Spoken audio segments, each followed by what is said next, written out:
Society for the visually হ্যান্ডিক্যাপ্টের পক্ষ থেকে পড়ছি চন্দ্রলেখা সিনহা।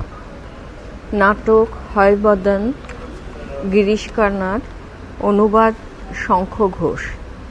প্রকাশ বহুরূপী 43, ভারত নাট্য সংখ্যা মার্চ 1974। গ্রন্থাকারে প্রকাশ 1393, নববর্ষ এপ্রিল 1986। দ্বিতীয় সংস্করণ ডিসেম্বর 1996, তৃতীয় সংস্করণ সেপ্টেম্বর 2005, ভাদ্র 1412। চতুর্থ সংস্করণ ফেব্রুয়ারি 2011, মার্চ 1417। পঞ্চম সংস্করণ নভেম্বর 2014, কার্তিক 1421। অনুবাদ বিষয়ে পৃষ্ঠা 7। শ্যামবাজারের বাড়িতে 1972 সালের বর্ষায় নক্ষত্র নাট্যগোষ্ঠীর শ্যামল ঘোষ একদিন এনাক্ট পত্রিকার একটি সংখ্যা তুলে দিলেন হাতে। গিরিশ কর্নারের হয়বদন নাটকটি ছাপা হয়েছে সেখানে। খুব তাড়াতাড়ি এর একটি অনুবাদ চাই শ্যামলের, 4-5 দিনের মধ্যে, কেননা তার দল এবার এইটেরই মহড়া শুরু করবে। প্রতিবেশী বন্ধুকে প্রতিহত করব এমন শক্তি আমার নেই। যে নাটকটি বিষয়ে কিছুই তখনও জানি না, অত্যল্পকালের মধ্যে তার অনুবাদ করে দেওয়ার প্রতিশ্রুতি তাই দিতেই হলো তাকে। অর্থাৎ নাটকটি যেমনই হোক অনুবাদ আমাকে করতেই হতো। কিন্তু সঙ্গে সঙ্গে এও সত্যি যে রচনাটি পড়বার পর প্রায় নেশাচ্ছন্ন দুদিনে এর অনুবাদ যে সম্ভব হলো, সেদিন বন্ধুর দাবিটাই তার একমাত্র কারণ নয়। কন্নড় থেকে ইংরেজি করেছেন নাট্যকার নিজেই, কাজেই সেই ইংরেজি থেকে মূলের অভিপ্রেত স্বাদ নিশ্চয়ই মিলবে অনেকটা। সেই স্বাদে যা আমাকে তীব্র আকর্ষণ করলো তা এর ভাষাগত স্তর পরম্পরা। মনে হলো অনুবাদের চমৎকার একটা চ্যালেঞ্জ, যার আনন্দ আছে এইরকম কোনো একটি রচনায় যেখানে রঙ্গ থেকে প্রাত্যহিকতায় আর প্রাত্যহিকতা থেকে কাব্যময়তায় অবিরাম যায় আসা করছে ভাষা অবলীলায়। মধ্যবর্তী কোনো কোনো জায়গা জুড়ে কেবল কবিতা আর গান আছে বলেই যে কাব্যময়তা বলছি তা নয়, সংলাপের ভাষাই কখনো কখনো উঠে আসছে এই কবিতার স্বরে। ব্যক্তিগতভাবে প্রত্যক্ষ পদ্যাংশ বা গীতাংশের চেয়ে ওই অন্তঃছন্দময় সংলাপের দিকেই আমার পক্ষপাত এলো বেশি। অবশ্য ভাষার এই স্তরভেদের কথাকে একটু বাড়িয়েই ভাবলাম আমি। একটুকে চাপিয়ে দেওয়া হলো নিজস্ব কোনো অভিরুচি। অনুবাদের পর কথাটা যে একবার মনে হয়নি তা নয়, কিন্তু দ্বিধার এই সংকোচ কেটে গেল অল্প কয়েক বছর আগে, যখন ভিন্ন আরেকটি দল এই নাটকের প্রযোজনা করছিলেন। তারা এই প্রযোজনা সূত্রে শ্রমিক বন্দ্যোপাধ্যায়ের কাছে লেখা গিরিশের বিস্তারিত একটি চিঠি আমাকে দেখিয়েছিলেন। নাট্যকার যেখানে সংলাপের ত্রিস্তরকে তাঁদের চেতনার মধ্যে রাখবার অনুরোধ করছেন অভিনেতাদের নিশ্চয়ই বুঝিয়ে বলার দরকার নেই যে এর ফলে কায়িক আর বাচিক অভিনয়ে একটা মাত্রাভেদও ঘটে যাবে সঙ্গে সঙ্গে। পৃষ্ঠা 8। এবং মধ্যে কোনো চিড় না রেখে অনায়াস মসৃণতা এর একটি থেকে অন্য স্তরে নিয়ে যাবার মধ্যেই নির্ভর করবে এই নাটকের মঞ্চ সফলতা। রাজিন্দ্রনাথ কলকাতার তাঁর হিন্দি প্রযোজনার বিষয়ে আক্ষেপ করেছেন এই বলে যে এখানকার সমালোচকদের আপত্তি হয়েছিল তাঁর প্রযোজনার গম্ভীরতা নিয়ে। বস্তুত এই নাটকের মূল সমস্যা হলো এর গম্ভীরতা আর লাঘবতার সামঞ্জস্য তৈরি করা। এই দুইয়ের মধ্যে যোগ রাখবার জন্য মধ্যবর্তী একটা স্বাচ্ছন্দ্যেরও সেতু যে আছে রচনাটির মধ্যে, সে কথা ভুলে গেলে অবশ্য চলবে না। তবে খুবই শক্ত এই 3 স্তরকে মেলানো। ভাষার কথা ছাড়া অনুবাদটির কাজে ভিন্ন এক আকর্ষণ ছিল আমার। সে আকর্ষণের নাট্য বিষয়। বাংলায় যে অন্য থিয়েটার গড়ে উঠেছে গত কয়েক দশক জুড়ে, তার 2 প্রধান অবলম্বন হলো দেশ বিদেশের ক্লাসিক্স আর রাজনৈতিক লেখা। দুয়েরই প্রয়োজন খুব স্পষ্ট, কিন্তু বিপদ এই যে সংকীর্ণ একটা পরিচিত ছকের মধ্যে বাঁধা পড়ে যাওয়ার সম্ভাবনা থেকে যায় এতে। সমকালীন তাৎপর্যে উন্নীত করে তোলবার মরিয়া চেষ্টায় অনেক সময় আমরা হারিয়ে ফেলি বহমান জীবনের বিস্তার, বৈচিত্র্য, আনন্দ। একটি নাটক দেখতে যাওয়া বা পড়তে বসার আগে যদি অনুমান করে নেওয়া যায় কি হবে এর কথাগত কাঠামো, তাহলে দেখার বা পড়ার ঔৎসুক্য আর আকর্ষণ যে অল্পে অল্পে কমে আসবেই, সে বিষয়ে সন্দেহ করবার কারণ দেখি না। আমরা ভুলে যাই যে প্রতিদিনের মানবিক সম্পর্কগুলির জটিলতার মধ্যে আর সেই জট খুলে ফেলবার চেষ্টার মধ্যে জীবনের যে প্রকাশ, তাকে ঠিকমতো ছুঁতে পারবার সঙ্গে রাজনীতির কোনো বিরোধ নেই। আজ এটা ঘোষণা করেই বলবার সময় এসেছে যে ভারতের অন্যান্য অঞ্চলের অনেক নাট্যকার আমাদের চেয়ে অনেক সহজে এই কথা বোঝেন। অনেক রকম বহু কৌণিকতার মধ্যে তাড়াতাড়ি দেখতে পান জীবনকে। বিজয় তেন্ডুলকর, মোহন রাকেশ বা গিরিশ কার্নাডের মতো নাট্যকারদের আজ তাই অনেক অভিনিবেশ নিয়ে লক্ষ্য করতে হয় আমাদের। দেখতে হয় যে কোনো না কোনো সামাজিক চেতনার কেন্দ্র থেকে এগিয়েও কিভাবে তারা লঘু গম্ভীর নানা চালে আমাদের জীবনেরই গল্প শোনান। হয়বদন এর সেই চালটাই আমাকে টানে। এমন নয় যে এর দুর্বলতার কথা ভাবিনি কখনো। নাটক প্রসঙ্গে যক্ষগানের কথা ওঠা উচিত কিনা এ নিয়ে অবশ্য তর্ক হতে পারে, কিন্তু অধিকারী ব্র্যাকেটে ভাগবত আর নটের সংলাপ সূত্রে সূচনা শেষকে বেঁধে নাটকের নানা পর্যায়ে কিংবদন্তি আর লোককথাকে গূঢ়ভাবে জুড়ে দিয়ে যে আবহ তৈরি করতে চেয়েছেন নাট্যকার, কেন্দ্রীয় গল্পের সঙ্গে তা যে খুব সঙ্গতিতে মিলেছে সবসময় তা নয়, পৃষ্ঠা নয়। হতে পারে যে এই মিলনের অভাবেই প্রযোজনা দ্বিধাগ্রস্ত থেকে যায় অনেক সময়ে। নাটকটির গুরুত্ব বিষয়ে শম্ভু মিত্রের মতো কেউ বা প্রশ্ন তোলেন কখনো। অনুবাদ বিষয়ে দু একটি কথা বলবার আছে। যে চিঠিটির কথা লিখেছি আগে, তার মধ্যে গিরিশ কার্নাড জানিয়েছিলেন যে কারেন্থের করা হিন্দি অনুবাদটি মূলের অনেক কাছে। তার নিজের করা ইংরেজিতে কোথাও কোথাও একটু সরে এসেছেন তিনি। 14 বছরের পুরনো এই অনুবাদটিকে আজ নতুন করে ছাপবার আগে কারান্তের অনুবাদও তাই দেখতে হলো। ঠিকই ইংরেজি আর হিন্দি পাঠে প্রভেদ আছে কিছু, কিন্তু দুটো কারণে খুব সামান্যই আমি পাল্টালাম। প্রথমত, অতদিনের পুরনো লেখার সঙ্গে আজ নতুন কিছু জুড়তে গেলে শৈলীগত একটা সংঘর্ষ হয়তো তৈরি হতে পারে। আর দ্বিতীয় কথা, নাট্যকারের নিজেরই অনুবাদ যখন পাচ্ছে হাতে, তখন আর অন্যের অনুবাদের কাছে যাব কেন?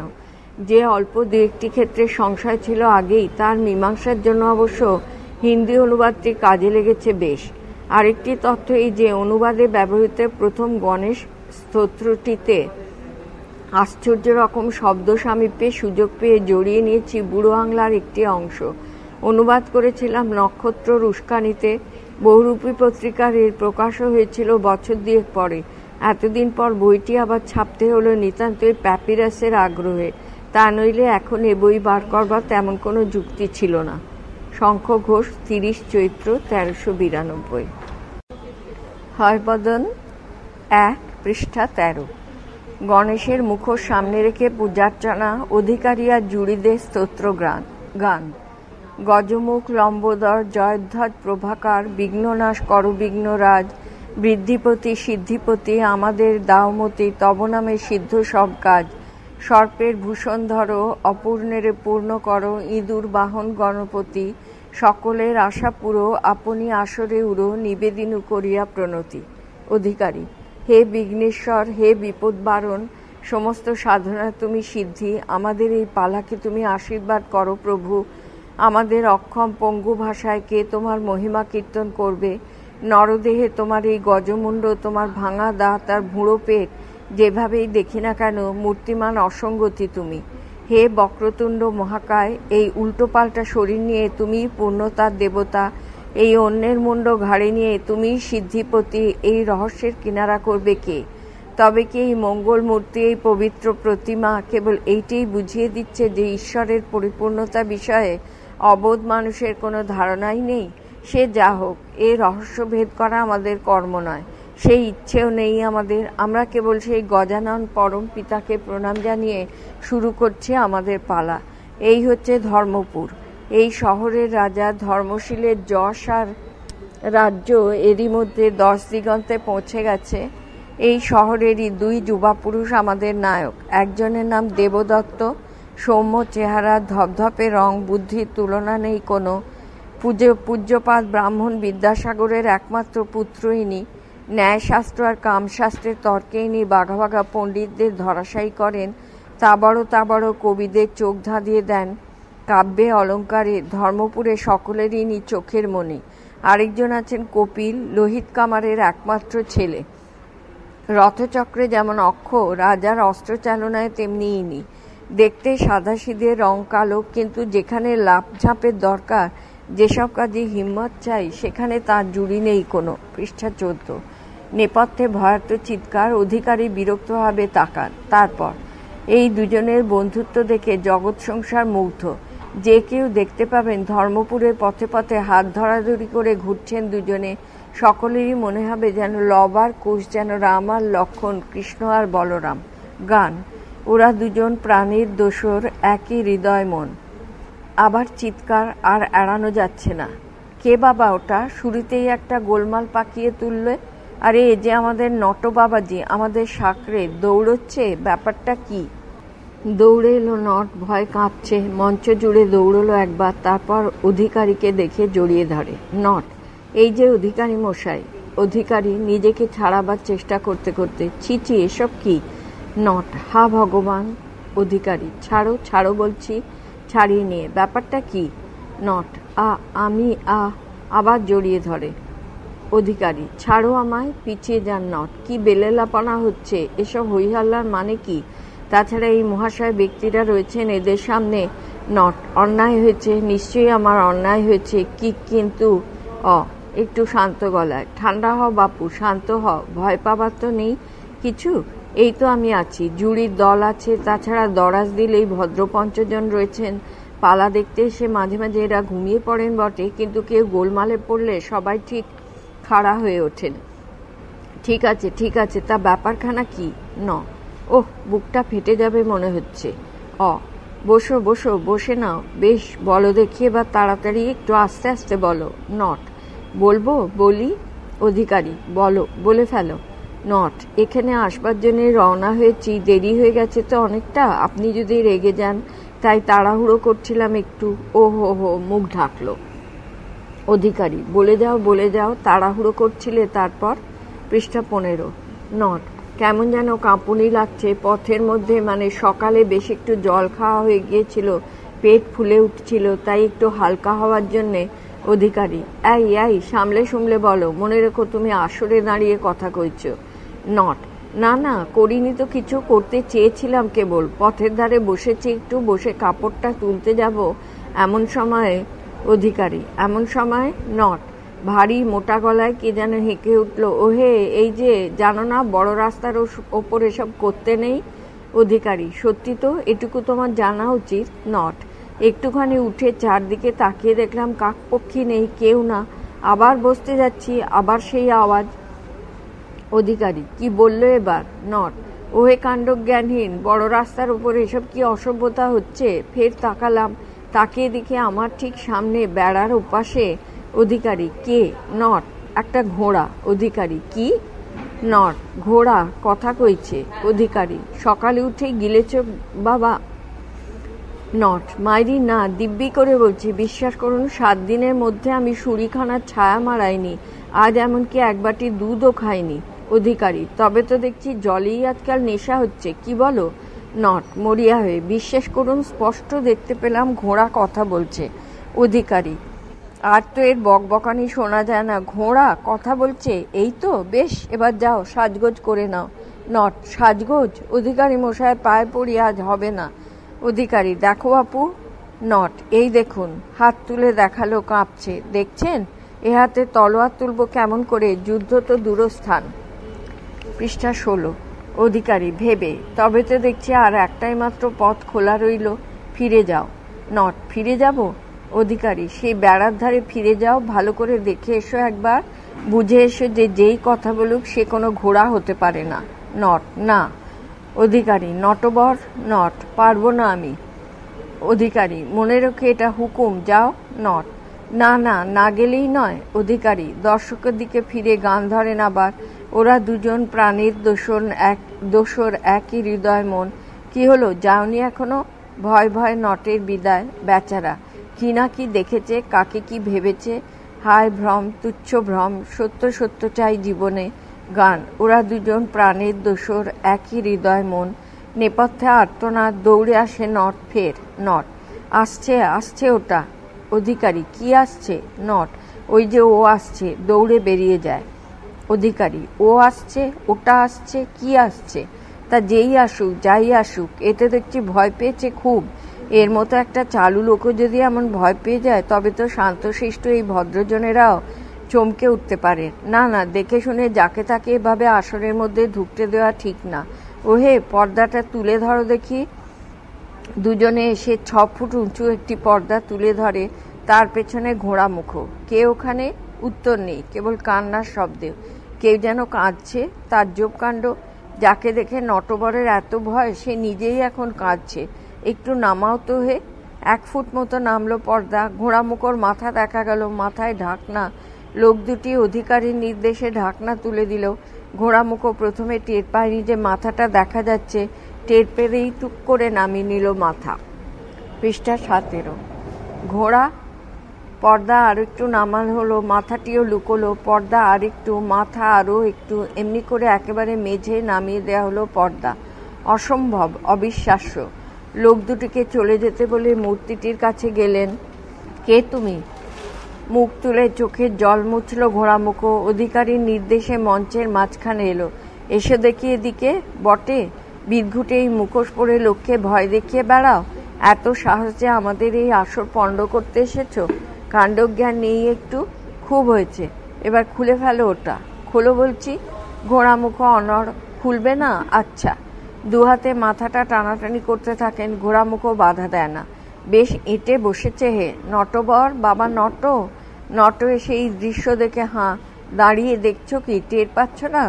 এই মুখোশ দেখেই তোমার ভিড়মি লেগেছিল। এসো, হাত লাগাও।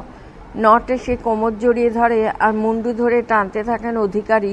ঘোড়ামুখো বাধা দেয় না, কেবল ব্যথাই গাঁইগুঁই করে। খানিকটা টানাটানির পর যেন জ্ঞানোদয় হয়। ওহে নট, এ তো মুখোশ নয় মনে হয়, এ যেন আসল মাথা। নটের ধাক্কায় বসে পড়ে ঘোড়ামুখো, হাঁটুতে মাথা গুঁজে। কি কাণ্ড! আশ্চর্যের ওপর আশ্চর্য। 5 মিনিট আগেও যদি কেউ বলতো নরদেহে অশ্বমুণ্ড, আমি তো হেসেই উড়িয়ে দিতাম। ঘোড়ামুখোকে, কে তুমি হে? ঘোড়ামুখোকে, কে তুমি হে? পালাবার চেষ্টা করতে নট ঠেকায়। আরে আরে, ওদিকে আমাদের লোকজন আছে। একটু নরম সুরে বলো দেখি তুমি কে? উত্তর নেই। বলি, কপাল পুড়ল কেমন করে? কোনো মুনি ঋষির অভিসম্বাদ? কোনো তীর্থস্থান, কোনো পুণ্য মন্দির কি কলুষিত করেছ? নাকি কোনো পতিব্রতা নারীর লাঞ্ছনা? অথবা ঘ এই একটু চমকে গিয়ে ঘ ভেবেছেন কি মশাই? পুরাণ টুরাণ জানেন বলে যার তার ওপর সংস্কৃত ঝাড়বেন ভেবেছেন? কোন মন্দির নষ্ট করেছি আমি? কোন মহিলার অপমান করেছি? কোন আহা, রাগ করো না। ঘ ঋষি মুনি কি করেছি? কার পাকা ধানে মই দিয়েছি? আসুক তো দেখি কেউ, বলুক তো বুকে হাত দিয়ে কার কি করেছি। কিচ্ছু করিনি, কারো কিচ্ছু করিনি এখনো। প্রায় কেঁদে ফেলে। পৃষ্ঠা 18। আহা, কিছু মনে করো না। ব্যাপারটা কি বলো তো? কিসের দুঃখ তোমার? তুমি তো একলা নাও এখানে। এই তো আমি আছি, জুরির দল আছে, তাছাড়া দরাজ দিলেই ভদ্রপঞ্চজন রয়েছেন সামনে। পালার মধ্যে মাঝে মাঝে এরা ঘুমিয়ে পড়েন বটে। ঘ কে আর কি করতে পারে বলুন? সবই ভাগ্য। নাম কি তোমার? ঘ ঘোড়ামুখো। সে তো দেখতেই পাচ্ছি। তো ঘোড়ার মুখখানি অর্জন হলো কোথা থেকে? ঘ এভাবেই জন্মেছি। আমরা যখন মুখটা নিয়ে টানাটানি লাগিয়েছিলাম, থামালে না কেন বাপু? এত কষ্ট সইলে? ঘ কি জানেন, সারা জীবন ধরে তো এই মুন্ডুটার হাত থেকে বাঁচতেই চেয়েছি। ভাবলাম আপনারা অভিনেতা, শিল্পী, আপনাদের সদিচ্ছার পুণ্যের জোরে যদি রেহাই পাওয়া যায় শেষ অবধি। বেচারা! কিন্তু বাবা, যে মুন্ডু নিয়ে লোকে জন্মায় তাকে তো মেনে নিতেই হবে। কে বলতে পারে পূর্বজন্মের কোন দুষ্কৃতির? ঘ রাখুন আপনার পূর্বজন্ম। এ জন্মটা কি ঝেড়ে ফেলতে পারছি না, আবার পূর্বজন্ম। কি হয়েছিল বলো তো দেখি? লজ্জার কিছু নেই। ঘ লজ্জার কথা উঠছে কিসে? আচ্ছা বাপু, আচ্ছা, বলছিলাম যে সংকোচ করো না। ঘ বিষণ্ণ। সে এক লম্বা গল্প। বলে যাও।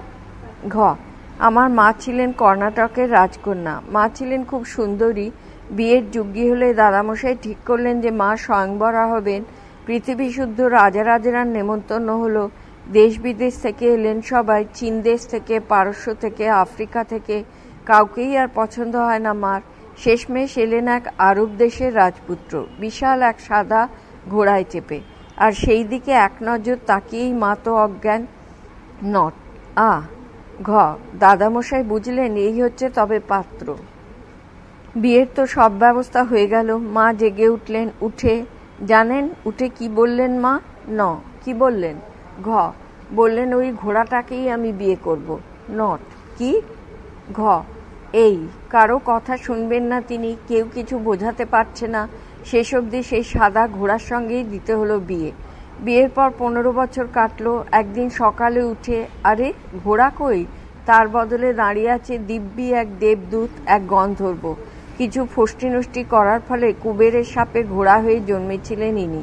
15 বছর মানুষের ভালোবাসা পেয়ে তবে নিজের চেহারা ফিরে পেলেন। এরকম মাঝে মাঝে শোনা যায় বটে। ঘ, সাপ মুক্ত হয়ে মাকে তিনি বললেন, তোমার ভালোবাসায় আমার নতুন জন্ম হলো, চলো আমরা নন্দপুরীতে ফিরে যাই। কিন্তু মা যাবেন না। আবার উনি ঘোড়া হলে তবেই সঙ্গে যাবেন, তা নইলে নয়, এই হলো মার এক কথা। মাকে উনি সাপ দিলেন। না না। ঘ, হ্যাঁ সাপ দিলেন, বললেন যদি ঘোড়াই তোমার এত প্রিয় তবে তুমি ঘোটকি হয়ে যাও। ব্যাস, মা ঘোড়া হয়ে মনের আনন্দে লাফাতে লাফাতে বনে চলে গেলেন। বাবা ফিরে গেলেন নন্দনপুরীতে, আর আমি রইলাম পড়ে। দুঃখের কথা। ন, খুবই দুঃখের। ঘ, অধিকারী মশাই বলুন এখন আমি কি করব, কিভাবে এই মুন্ডুটার হাত থেকে রেহাই পাব? বৎস ঘোড়ামুখ ললাট লিখন খণ্ডাবে কে? ঘ, ললাট ললাট, এ যদি আপনাদের মতো ললাট হতো সবই মেনে নিতে পারতাম। ভাগ্যকে মেনে নেবার বহু চেষ্টাই তো আমি করেছি। আমার ব্যক্তিগত জীবনে কোথাও কোনো খুঁত তো নেই। আমি দেশের সামাজিক জীবনে ভেড়বার চেষ্টা করেছি। রাজনীতি, স্বদেশপ্রেম, জাতীয়তাবাদ, ভারতীয়করণ, সমাজতন্ত্র সবই কিছু কিঞ্চিত করে কমে দেখেছি। কিন্তু আমার সমাজ কোথায়? কোনটা আমার সমাজ? অধিকারী মশাই আমাকে পুরো মানুষ করে দিন, সম্পূর্ণ মানুষ। বলুন কিভাবে হব, কি করতে হবে আমায় বলে দিন। দীর্ঘ নীরবতা, সকলেই ভাবিত। কাশী। ঘ, কি? যদি কাশীতে যাও, যদি বিশ্বেশ্বরের কাছে শপথ নাও। ঘ, হয়ে গেছে, কাজ হয়নি। ন, রামেশ্বর। ঘ, কাশী, রামেশ্বর, হরিদ্বার, গয়া, কেদারনাথ, শুধু তাই নয়, ইউসুফ বাবার দরগা, মেরি মায়ের গির্জা, কিছুই বাদ দিইনি। সন্ন্যাসী, জাদুকর, মহর্ষি, ফকির, সাধু, সন্ত, খাটো চুলের সাধু, দাড়িওয়ালা সাধু, মৌনী বাবা, গাইয়ে বাউল, ঝুলন্ত সাধু, ঘুরন্ত সাধু, কাঁটায় বসা, বাতাসে ভাসা, জলের নিচে, মাটির তলায়, সব করে দেখেছি। কি হলো এত করে? যেখানেই যায় মাথাটা ঢেকে যেতে হয়েছে। আর দেখুন এই করে মাথায় টাক পড়ে যাচ্ছে। থেমে একটু লাজুক গলায়, এই কেশর, সুন্দর এই দীর্ঘ কেশর, এরা তো এত ভালোবাসি একে। আচ্ছা, চিত্রকূট পাহাড়ে কালীমায়ের কাছে চেষ্টা করে দেখলে হয় না? ঘ, বলছেন? পাহাড়ের ওপর মন্দির, এই মন্দিরের দেবী শুনেছি খুবই জাগ্রত। মন্দির প্রাঙ্গণ ভক্তে ভক্তে ছেয়ে থাকতো একদিন। আজকাল অবশ্য যায় না আর কেউ। ঘ, কেন যায় না কেন? যে যা কিছু চাইতো দেবী মঞ্জুর করে দিতেন। লোকে এইটা যেই বুঝে ফেললে অমনি সবাই যাওয়া বন্ধ করে দিলে। ঘ, কি বোকা। তো এখানে চেষ্টা করো না কেন? ঘ, ঝাঁপিয়ে উঠে এক্ষুনি যাব। ভালো কথা, তবে একলা যাওয়া ঠিক নয়। পথঘাট খারাপ, অনেক জিজ্ঞাসাবাদ করে যেতে হবে। একা তো তুমি পেরে উঠবে না। নটকে দেখো হে, তুমিও যাও সঙ্গে। নট, আমি? অধিকারী, তুমি? আর তুমি যে ওকে অপমান করেছো, এতে তারও একটা শোধবোধ হয়ে যাবে। ঘ, কিন্তু অধিকারী মশাই আপনার এই লোকটি পথঘাটের ভদ্র আচরণ শেখেনি। ন, দেখুন আবার অপমান করছে আমায়। ঠিক আছে, নিজের পথ নিজে দেখো, আমার কি? পৃষ্ঠা 21। ব্যাস ঘোড়ামুখোকে ভেবো না কিছু। পথে কোনো বড় রাস্তা পড়বে না, বড়জোর গরুর গাড়ির পথ। নটকে, কথাটা তোমার গায়ে লাগছে কেন এত? সত্যি বলতে ওকে তো তোমার প্রশংসায় করা উচিত। ওই বিপদের মুহূর্তেও ওর নাগরিক কাণ্ডজ্ঞান কেমন ঠিক আছে দেখে শেখো। নাও এবার যাও। ঘ, নটকে, ভাববেন না কিছু, কথা দিচ্ছি আপনাকে আর জ্বালাতন করব না। অধিকারীকে, আপনার কাছে আমার কৃতজ্ঞতার শেষ নেই। তোমার পূর্ণতার সন্ধানে ঈশ্বর তোমার সহায় হন। দুজনের প্রস্থান, যে যার আপন ভাগ্যে যায়, যে যার আপন বাসনায়। ফিরে আসে আমাদের গল্পে। গান গাইতে শুরু করেন। ওরা দুজন প্রাণের দোসর, একই হৃদয় মন। হঠাৎ পাশে আনলো নারী একন আমন্ত্রণ। কি ছিল তার চলায় বলায়, ভুলিয়ে দেয় আপন ভোলায়। কিশোর যে সে আনলো গলায়, বোঝে না দুইজন। মেয়েদের কোরাস। ভালোবাসা সে কি একই শরীরে বাঁধা, বৃন্ত যে 4,000 পাপড়ি, হাজার ফুল, একই ফুলের বাঁধনে তোমার প্রণয় কেন বা সাধা। অধিকারীর গান। কেন ভোলে আপন ভোলায়, যায় না কিছু জানা, হেলায় ওরা বিলিয়ে দেয় আপন দেহখানা, আর সে নারী বিভাবরীর অন্ধকারে ছিন্ন শরীর, নাচিয়ে দেয় নাচে নারীর রক্তাভ আনন।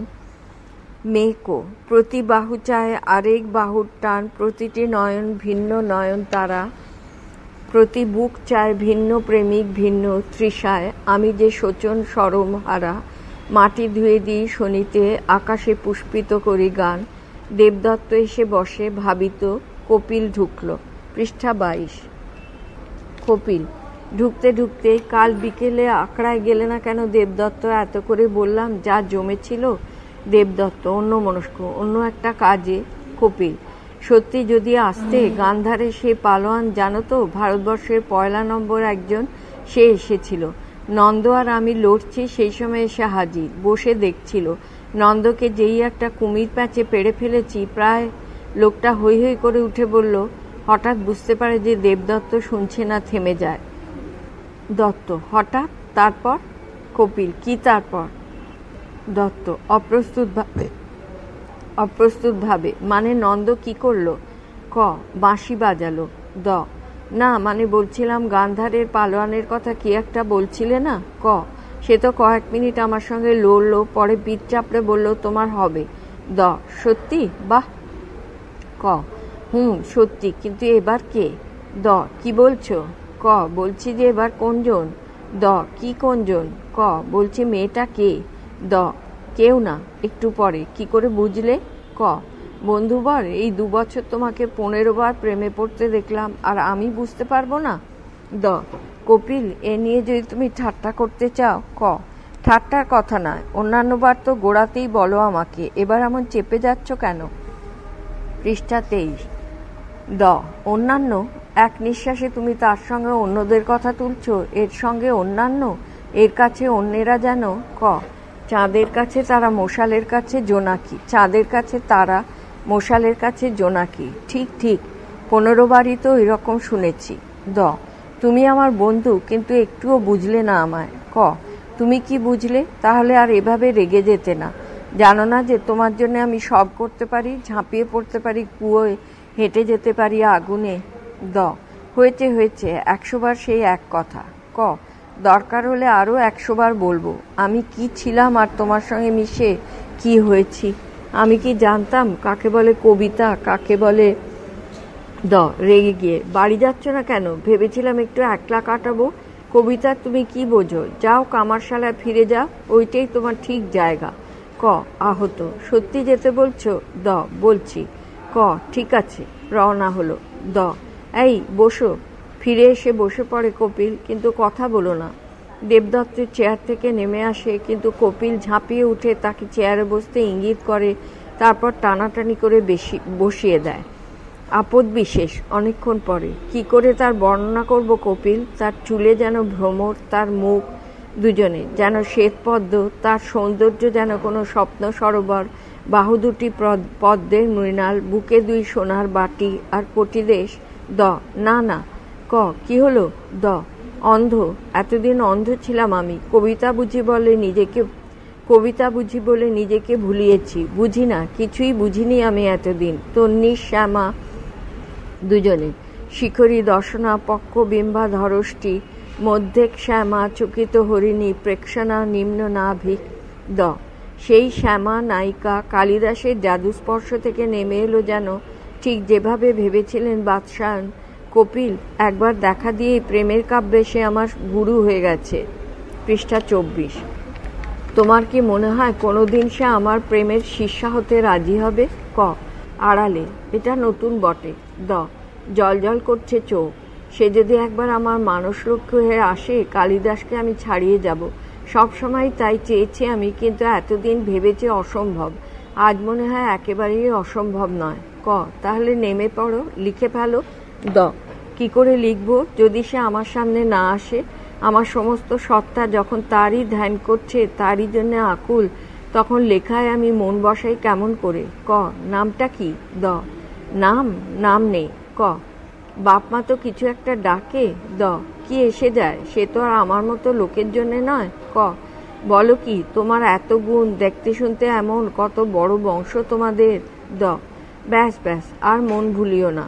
ক মন ভোলানো নয়, তুমি ঠিক জানো যে এই শহরের সবকটা মেয়ের বাপ মা তোমায় পাকড়াবার জন্যে মুখিয়ে আছে।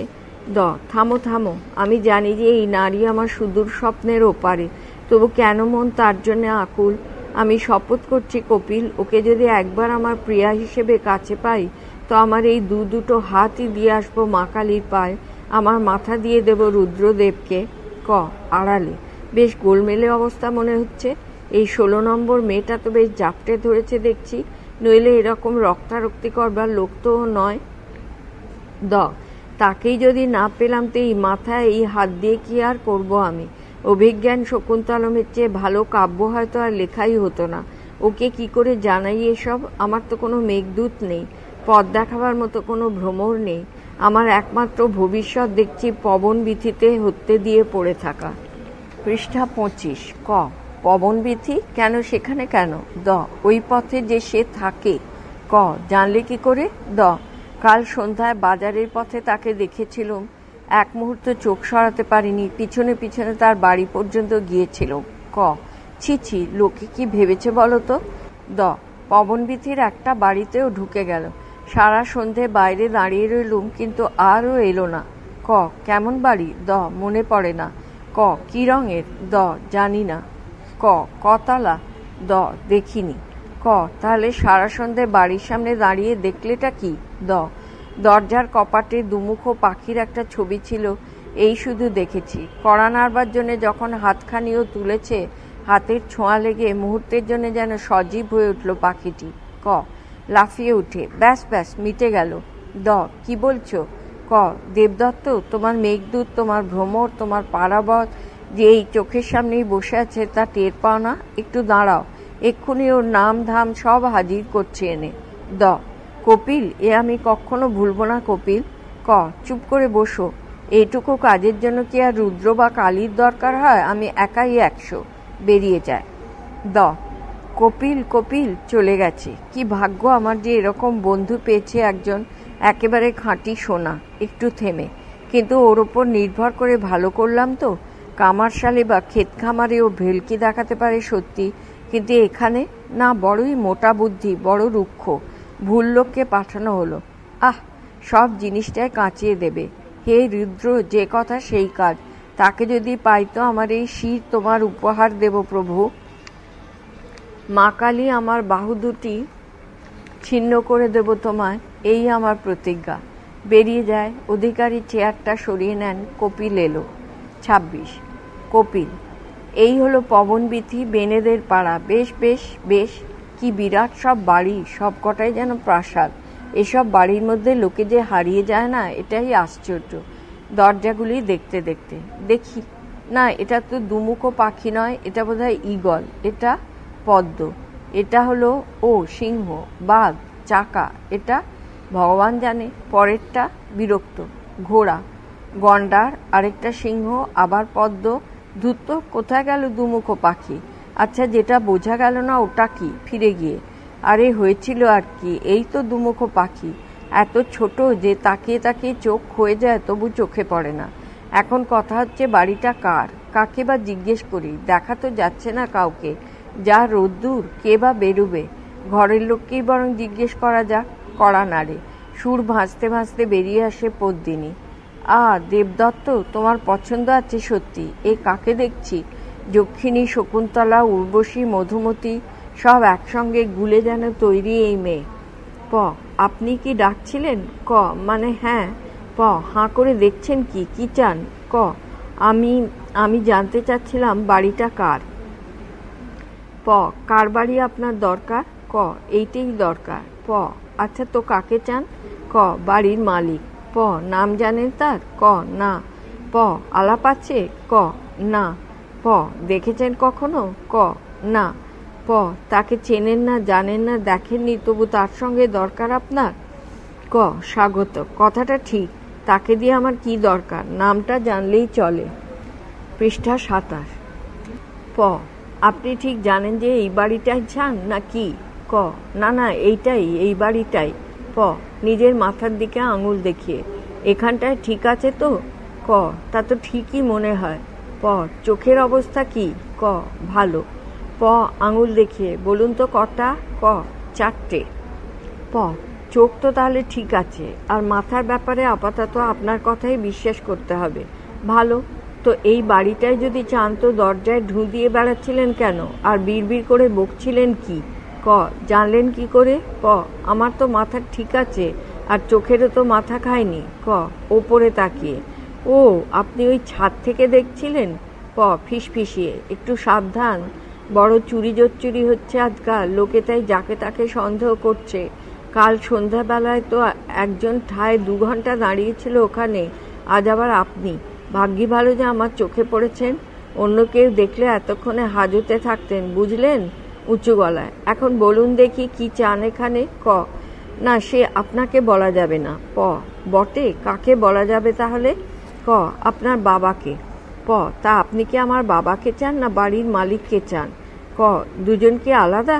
প যেন বাচ্চা ছেলেকে বোঝাচ্ছে, দেখুন আমার বাবা এ বাড়ির মালিকের চাকর হতে পারেন, আবার এ বাড়ির মালিক আমার বাবার চাকর হতে পারেন, আমার বাবা এ বাড়ির মালিকের বাবা হতে পারেন, নয়তো দাদা, নয়তো খুড়ো, জ্যাঠা, জামাই। কি বলেন?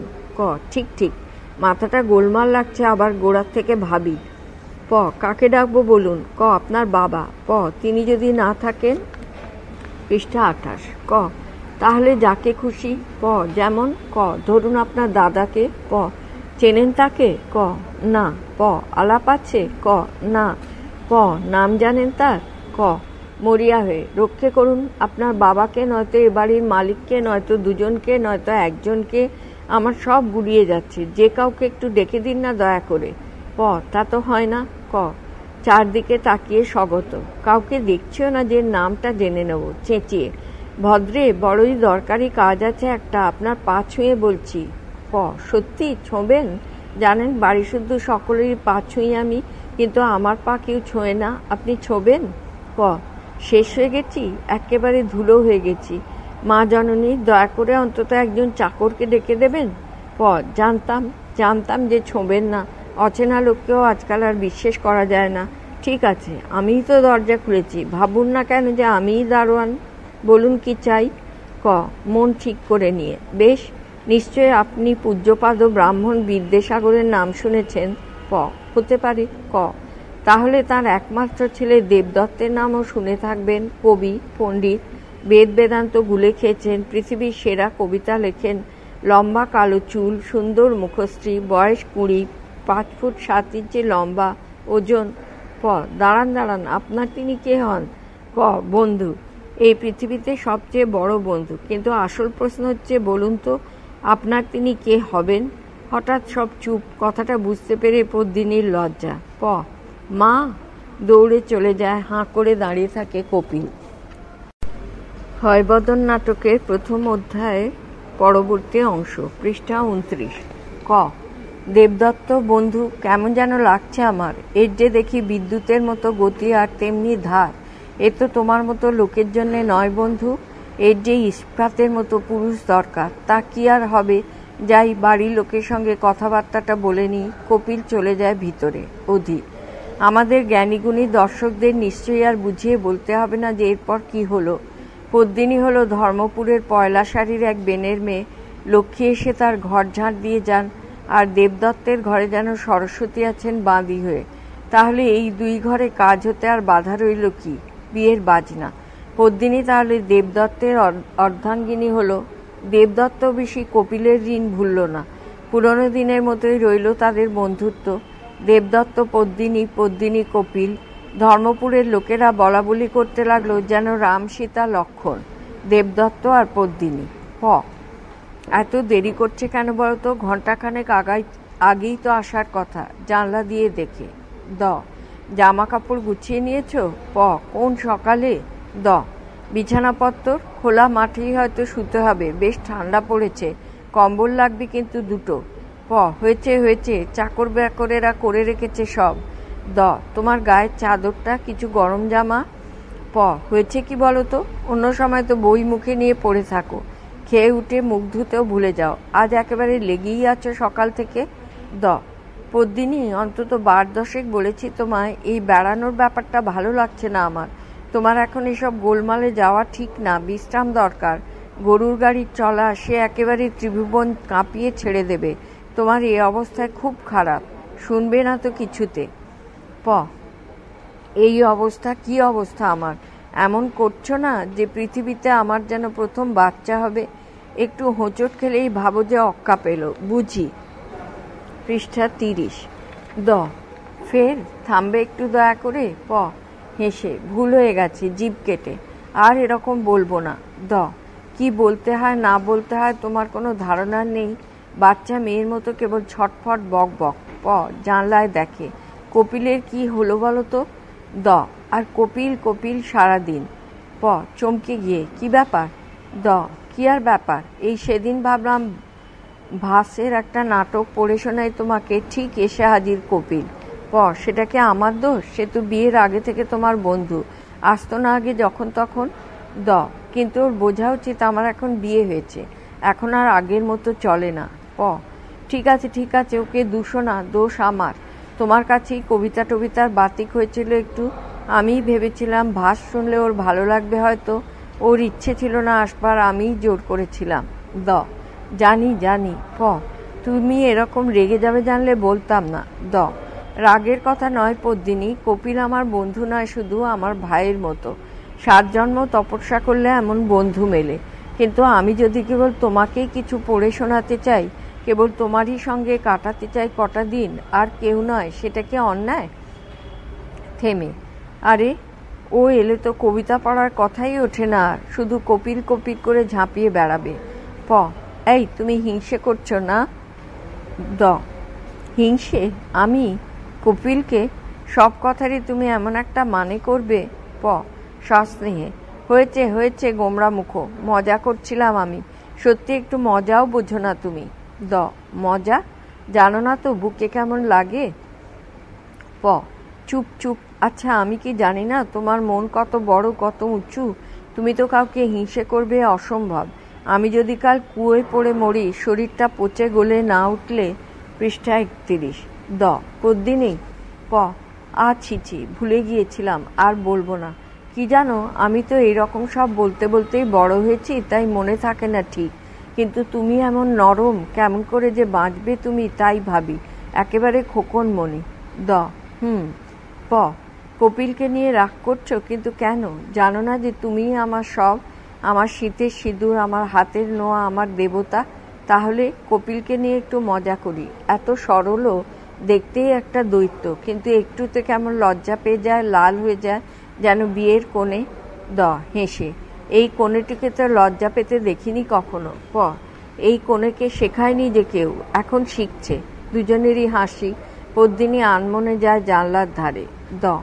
স্বগত, ব্যাপারটা কি বুঝতে পারছে না ও, নাকি ইচ্ছে করে কপিলকে নাচাচ্ছে? কপিল তো লজ্জা পাবার ছেলে না, কিন্তু আজকাল যা হয়েছে, কেমন এসে ঘুরঘুর করে, হাঁ করে ওর কথা গিলতে থাকে, আর ওই চোখের ভাষা, এসব কি টের পায় না পদ্মিনীকে? দেখো, কপিল ঠিক মেয়েদের সঙ্গে মিশে অভ্যস্ত নয়, নিজের মা ছাড়া আর কোনো মহিলাকে চেনেই না ও। বলছে যে ওর আসা যাওয়াটা ভয়ের ব্যাপার। কথার ছিরি দেখে কে বলবে তোমার প্রাণের বন্ধু? যে কোনো কথারই এমন একটা পেঁচিয়ে মানে করো। যাগে সত্যি আজ তোমার যাবার ইচ্ছে না থাকে তো নাই গেলাম। কপিল এলে বলে দিও আমার শরীর ভালো নেই। কিন্তু তোমার তো মন খারাপ হবে। আমার কেন? কয়েক মাস পরেই তো উজ্জয়িনীর মেলা বসবে, তখনই নয় যাব, কেবল আমরা দুজন। ঠিক আছে, আজকের যাওয়া বাতিল।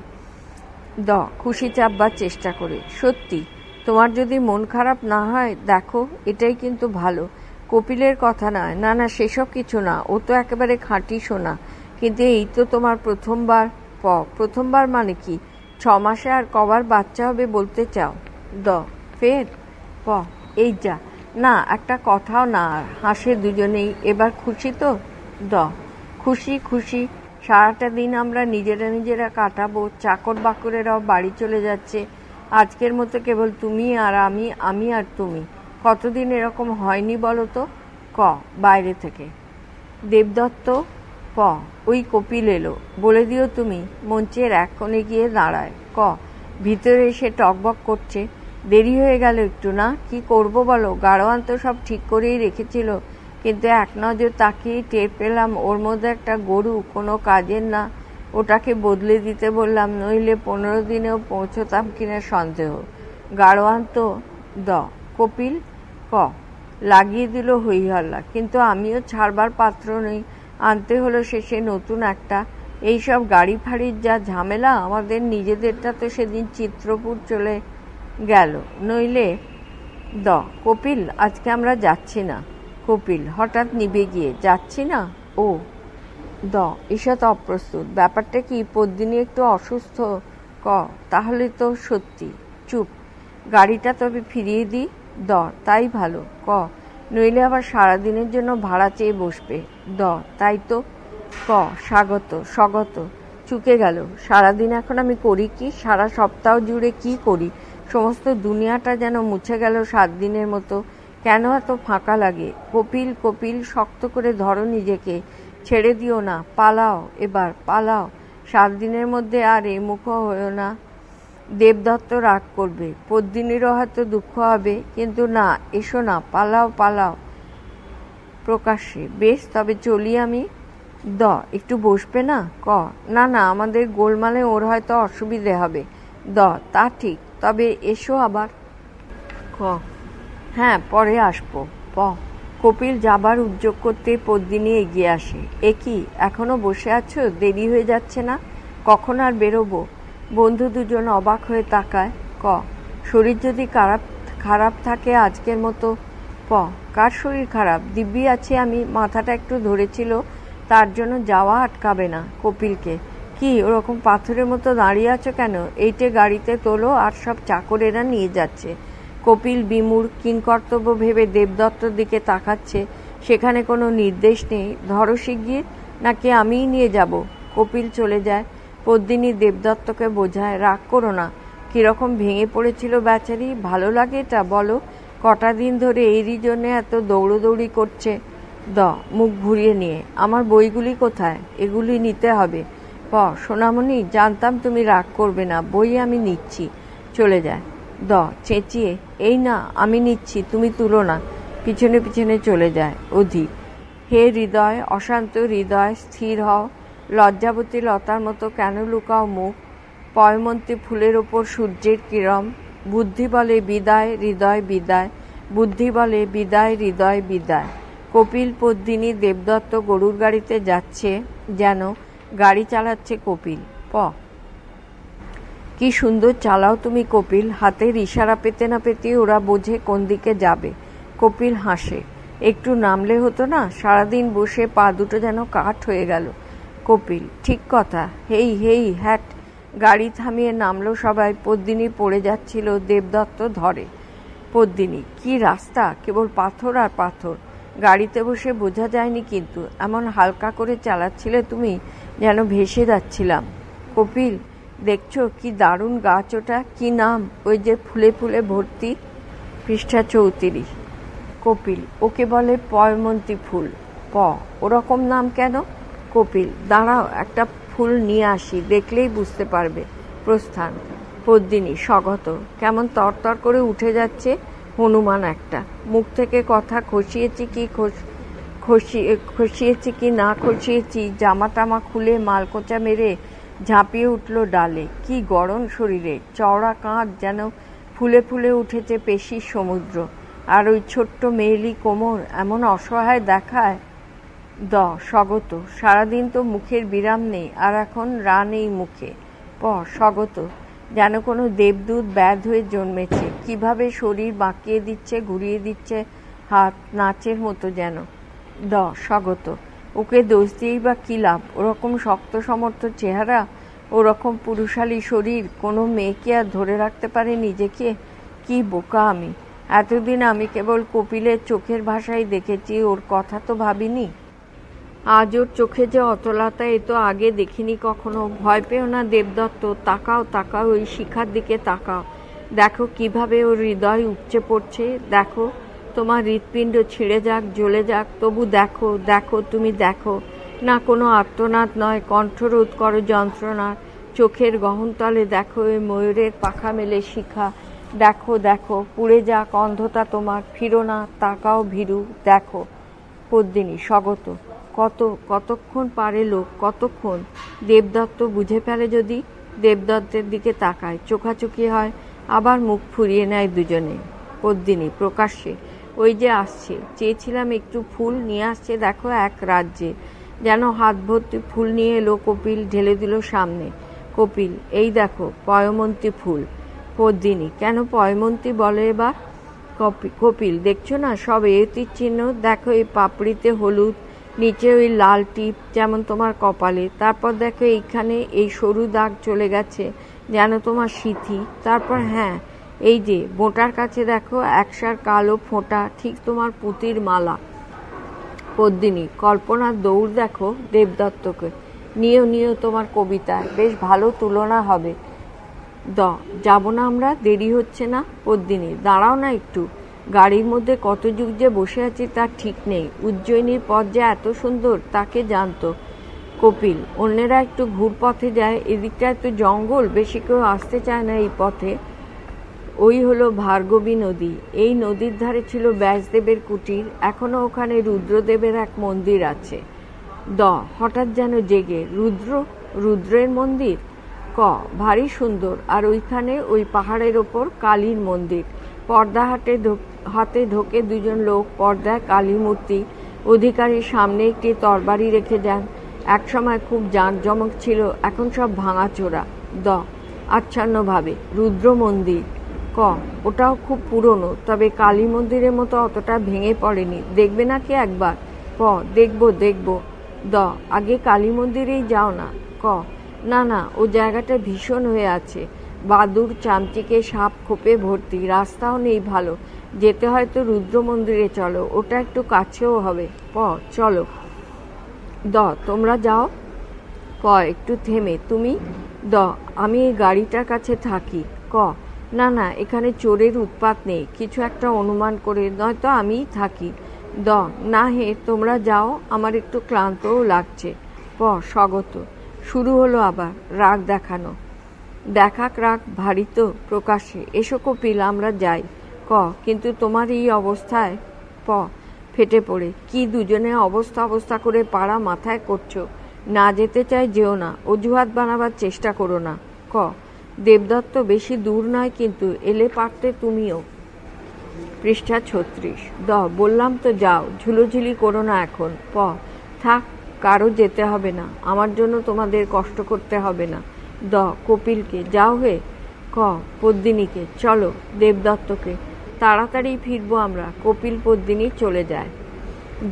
বিদায় কপিল, বিদায় পদ্মিনী। রুদ্র তোমাদের আশীর্বাদ করুন, তোমরা আমার হৃদয় দুই টুকরো, সুখে থাকো তোমরা, তাতেই আমার সুখ। শক্তি দাও রুদ্রদেব, শক্তি দাও পিতা। খুব কষ্ট করে খাড়াই পথ বেয়ে কালী মন্দিরে পৌঁছয়, কালীর পায়ে লুটিয়ে। মা ভবানী, ভৈরবী, কালী, দুর্গা, দশপ্রহরণ ধারিণী, বিশ্বজননী, আমার প্রতিজ্ঞা আমি ভুলে গিয়েছিলাম মা, আমাকে ক্ষমা করো। তুমি আমার জীবনের সব আকাঙ্ক্ষা পূর্ণ করেছ, পদ্মিনীকে এনে দিয়েছ তুমি, কিন্তু আমি আমার কথা রাখিনি, মার্জনা করো মা। এই মুহূর্তে আমার প্রতিজ্ঞা পালন করব। তরবারি তুলে, অসীম তোমার করুণা। এমন একটা জনহীন চত্বরেও একটা অস্ত্র রেখে গেছে কে? এ অস্ত্রে কত প্রাণ যে ছিন্ন হয়ে পড়েছে তোমার পায়ে কে জানে। আর্তভাবে, এই নাও মা, আরও একটা বলি, এই আমার ছিন্ন শির অঞ্জলি দেব তোমায়। শিরচ্ছেদ, কষ্টের সৃষ্টে রক্তের নদী। দীর্ঘ নীরবতার পর কপিল আর পদ্মিনী আসে কথা বলতে বলতে। খুব ঠকে গেল, কি সুন্দর জায়গা, চমৎকার, স্বর্গপুরী যেন।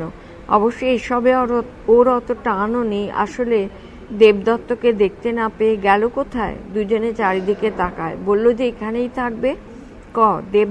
দেবদত্ত ঘুরে বেড়াচ্ছে কোথায়, কিন্তু কোথায় বা যাবে? চলতে ফিরতে তো পায়ে কাঁটা ফোটে। দেবদত্ত চেঁচাবার কি হলো? আসবে এক্ষুনি, বসো। ঘুরতে ঘুরতে হঠাৎ চমকে ওঠে কপিল। কি হলো? পায়ের দাগ, ওই দিকে গেছে নিশ্চয়ই। থেমে, কিন্তু ওদিকে তো কালী মন্দির। চলে যায়। পৃষ্ঠা 37। চললেন। সত্যি আমার চেয়ে যেন দেবদত্তকে নিয়ে ওর মাথা ব্যথা বেশি। বসে পড়ে। কপিল কালী মন্দিরে যায়। স্বভাবতই দেবদত্তের থেকে অনেক তাড়াতাড়ি ছিন্ন শির দেখে আর্তনাদ। দেবদত্তের কাটা মুন্ড হাতে নিয়ে কি করলে দেবদত্ত? এ কি করলে? এত রাগ তোমার, এত ঘেন্না? ভুলে গেলে আমিই তোমার জন্য মরতে পারতাম। তুমি আগুনে ঝাঁপ দিতে বললে তাই দিতাম আমি। এদেশ ছেড়ে চলে যেতে বললে তাই যেতাম। এত ঘেন্না যে তাও বলতে পারলে না? আমার অন্যায় হয়েছিল, কিন্তু তুমি তো জানো যে ন্যায় অন্যায় বুঝতে পারি না আমি যে কিছু ভাবতে পারি না, সেই জন্যই ছেড়ে গেলে আমায়। তোমাকে ছাড়া আমি বাঁচব না, এক মুহূর্তও না। দেবদত্ত বন্ধু সখা তরবারি তুলে। বেঁচে থেকে আমাকে পায়ে ঠেলেছ, মরণে আমাকে পাশে নাও। আমিও আসছি বন্ধু, তোমার পথই আমার পথ। শিরশ্ছেদ দিব্যি সহজেই। হলো কি ওদের? কপিলেরও পাত্তা নেই। এতক্ষণ ধরে নিশ্চয় খুঁজছে না। কত দূরেই বা যেতে পারে দেবদত্ত? নিশ্চয়ই ওদের দেখা হয়েছে আর বসে কোথাও আড্ডা দিচ্ছে। না, ও বোধহয় এখনো মুখ ঝুলিয়ে আছে আর কপিলকে দগ্ধাচ্ছে এইভাবে। সেইটেই হবে। একটু থেমে, কোথায় সব? অন্ধকার হয়ে এলো। এইভাবে একটা মেয়েকে একলা ফেলে রেখে আমিও বরং খুঁজি। পথে যদি আমায় সাপে কাটে তো খুব আক্কেল হবে ওদের। আস্তে আস্তে মন্দিরে পৌঁছয়। বাব্বা, কি অন্ধকার! কিছু যদি দেখা যায় চোখে। কপিল কপিল দেবদত্ত নেই তো কেউ। কি করি এখন এই রাতে একলা? শব্দ শুনে। ও মাগো, কিসের শব্দ? বাঘ নয় তো? মা কালী, তুমিই ভরসা। একটা শরীরে হোঁচট খায়। এটা কি আবার? এটা শরীর দুটো দেখে আর্তনাদ করে ওঠে। হা ঈশ্বর, এটা কি? দুজনেই শেষ। একবার আমার কথা ভাবলো না? কি করি এখন? কি করব আমি? হা দেবদত্ত, এভাবে আমায় একলা ফেলে গেলে? এই তোমার ভালোবাসা? আর কপিল তুমিও? কি স্বার্থপর তোমরা, কি নিষ্ঠুর! আমি এখন কি করি? কোথায় যাই? বাড়ি ফিরবো কেমন করে? থেমে। বাড়ি? কিন্তু বাড়ি গিয়ে বলবো কি? লোকে বলবে না একটা নষ্ট মেয়ে মানুষের জন্য দু বন্ধু কামড়াকামড়ি করে মরেছে? বলবেই। তাহলে? না, অসম্ভব। হে মা জননী, কপিল নেই, দেবদত্ত নেই, তাহলে এ জীবনের কোনো মানে নেই। তরবারি তুলে বুকে বসাতে যাবে এমন সময় পর্দার পিছন দিক থেকে স্বর। এই! পদ্মিনী স্তব্ধ। নামাও বাপু, নামাও। ভয় পেয়ে পদ্মিনী লাফিয়ে ওঠে, তরবারি ছুঁড়ে ফেলে, মন্দির থেকে দৌড় লাগায়। তারপর থেমে। কে? উত্তর নেই। কে ওখানে? জোর ঢাকের বাজনা। পদ্মিনী চোখ বন্ধ করে। পর্দার পিছনে কালীর রক্তরাঙা হাত ওঠানো। পর্দা একটু নামে, তারপর সরে যায়। দেখা যায় এক ভয়ঙ্করী মূর্তি। বাজনা বাজে। কালী হাত নামান, মুখ বন্ধ করেন। আসলে হাই তুলছিলেন। কালী, ঠিক আছে, চোখ খোলো। কি বলবার আছে তাড়াতাড়ি বলো, আমার সময় কম। পদ্মিনী চোখ খুলে ওই মূর্তি দেখে পদ্মিনী দৌড়ে গিয়ে পায়ে পড়ে। জননী, মা জননী। কালী, হয়েছে হয়েছে, খুব হয়েছে। সে এক সময় ছিল বটে, অনেক অনেক আগে। এই সময়টায় হতো মঙ্গল আরতি। হাজার হাজার ভক্তে ছেয়ে থাকতো প্রাঙ্গণ। শাঁখ ঢাক করতালে কানে তালা লেগে যেত। এই সময়টা তাই আমায় জেগে থাকতেই হতো। এখন অভ্যাসটা চলে গেছে। হাই তুলে। বেশ, বলো কি চাও, বলে ফেলো। খুশি হয়েছি তোমার উপর। পদ্মিনী, মা আমাকে বাঁচাও। কালী, সে তো আগেই বাঁচিয়েছি। পদ্মিনী, একে কি বাঁচা বলে মা? পৃথিবীতে কাউকে যে মুখ দেখাবার উপায় রাখিনি আমি তো। কালী, হ্যাঁ হ্যাঁ, ওসব তো বলা হয়ে গেছে। এক কথা 100 বার বলো না, যা বলি তাই করো। ওই মুন্ডুগুলি জায়গা মতো বসাও আর ওই তলোয়ারটা দিয়ে একটু চাপ দাও মাথায়, ঠিক হয়ে যাবে সব। পদ্মিনী, মা তুমি আমাদের জীবন, তুমি আমাদের মরণ, তুমি আমাদের ক্ষিতি অপ। কালী, ব্যাস ব্যাস, ছেঁটে ফেলো। যা বলছি করো, তাড়াতাড়ি। ঘুমে শরীর ভেঙে পড়ছে। পদ্মিনী ইতস্তত করে, একটা কথা জিজ্ঞেস করবো মা? কালী, বেশি বড় যদি না হয়। পদ্মিনী, জননী, এমন কিছু কি হতে পারে যা তুমি আগে থেকেই জানো না? অতীত ভবিষ্যৎ তো তোমার হাতের মুঠোয়। তাহলে দেবদত্তকে আর কপিলকে আগেই ঠেকালে না কেন মা? ওদের যে কোনো একজনকে বাঁচিয়ে রাখলেই তো আমাকে এই যন্ত্রণায় পড়তে হতো না। এতক্ষণ চুপ করে ছিলে কেন মা? কালী, বিস্মিত। এইসব ভাবনা এখন ভাবতে পারছো তুমি? পদ্মিনী, মা। কালী, আসলে আমার একটু ঘুম ঘুম লাগছিল, তা নইলে ওদের ঘাড় ধরে ছুঁড়ে ফেলতুম না। পদ্মিনী, কেন? কালী, বজ্জাত সব, হাড় বজ্জাত। মরবার আগেও মিথ্যে না বলে ছাড়ে না। ওই যে দেবদত্ত প্রতিজ্ঞা করেছিল যে মাথাটা দেবে রুদ্রকে আর হাত দুটো দেবে আমায়। ভেবে দেখো ব্যাপারটা, মাথাটা ওকে আর হাত দুটো আমায়, আর তুমি জোরজার করে রুদ্রমন্দিরে গেলে বলে ইনি এখানে এসে মাথাটা কেটে বসে আছেন। আবার কায়দা কত, যেন প্রতিজ্ঞা রাখবার জন্যই করছে এটা, আর কিছু নয়। তারপরেই কপিল মরল আমার সামনে, কিন্তু কি না বন্ধুর জন্য। ভেবে দেখো, ভদ্রতা করেও একবার আমার কথা বলল না। আর কি মিথ্যে, বন্ধুর জন্য মরছে। ব্যাটা জানতো ঠিক যে ফিরে গেলে লোকে ধরবে ওকে, সবাই বলবে তোমার জন্য বন্ধুকেও খুন করেছে। সে ভয় না থাকলে ভাবছো ও তোমাকে জাপটে ধরতো না এইখানে? কিন্তু তবু ওই বন্ধু সখা ন্যাকা এক তুমিই দেখলাম সত্যি কথা বলেছ। পদ্মিনী, তোমারই করুণা মা। কালী, এর মধ্যে আবার আমাকে কেন? সত্যি বলেছ, কেননা তুমি ঘোর স্বার্থপর, এই তো ব্যাপার। যাকগে আর বকো না, যা বললাম তাই করো, চোখ বোঝো। পদ্মিনী, হ্যাঁ এই যে। পদ্মিনী তাড়াহুড়ো করে এর মুন্ডু ওর ঘাড়ে লাগিয়ে দেয়, ঘাড়ের ওপর তরবারির চাপ দেয়। তারপর কালীকে নমস্কার করে এগিয়ে আসে, মূর্তির দিকে পিছন ফিরে দাঁড়ায়, চোখ বন্ধ। আমি তৈরি। কালী, বৎসে, বদমাইশিরও একটা সীমা থাকা উচিত। যাই হোক, তাই যদি চাও তথাস্তু। ঢাক বেজে ওঠে, পর্দা তুলে ধরা হয় তার পেছনে চলে যায় মূর্তি, মঞ্চ ছেড়ে যায়। পদ্মিনী অনার, চোখ বন্ধ, ঢাকা থামল, নীরবতা, শরীর দুটি নড়ে চড়ে ওঠে, ভারী দীর্ঘশ্বাস, উঠে বসে। পৃষ্ঠা 40। গায়ে হাত দিয়ে দেখে, এরপর থেকে দেবদত্তের মুখ কলাকেই দেবদত্ত বলা হবে। কপিলও সেই রকম। দত্ত, কি হয়েছে? কি হলো? পদ্মিনী চোখ খোলে, ওদের দিকে তাকায় না এখনো। দেবদত্তের গলা, কপিলের গলা, আনন্দে লাফিয়ে কপিল দেবদত্ত দৌড়ে যায়। তারপর হঠাৎ স্তব্ধ। কপিল, কে? পদ্মিনী, হয়েছে কি? আমার মাথাটা এত ভার লাগছে। আমার গায়ে এমন ওজন মনে হচ্ছে যেন কয়েক মন। পদ্মিনী বিমূঢ়, কি করলাম আমি? এ কি করলাম? হে মা কালী, বাঁচাও আমায়। কি করলাম এটা? এখন কি করি এখন? কান্না। একটু সতেজ। কাঁদছো কেন? কি হলো? হলো কি?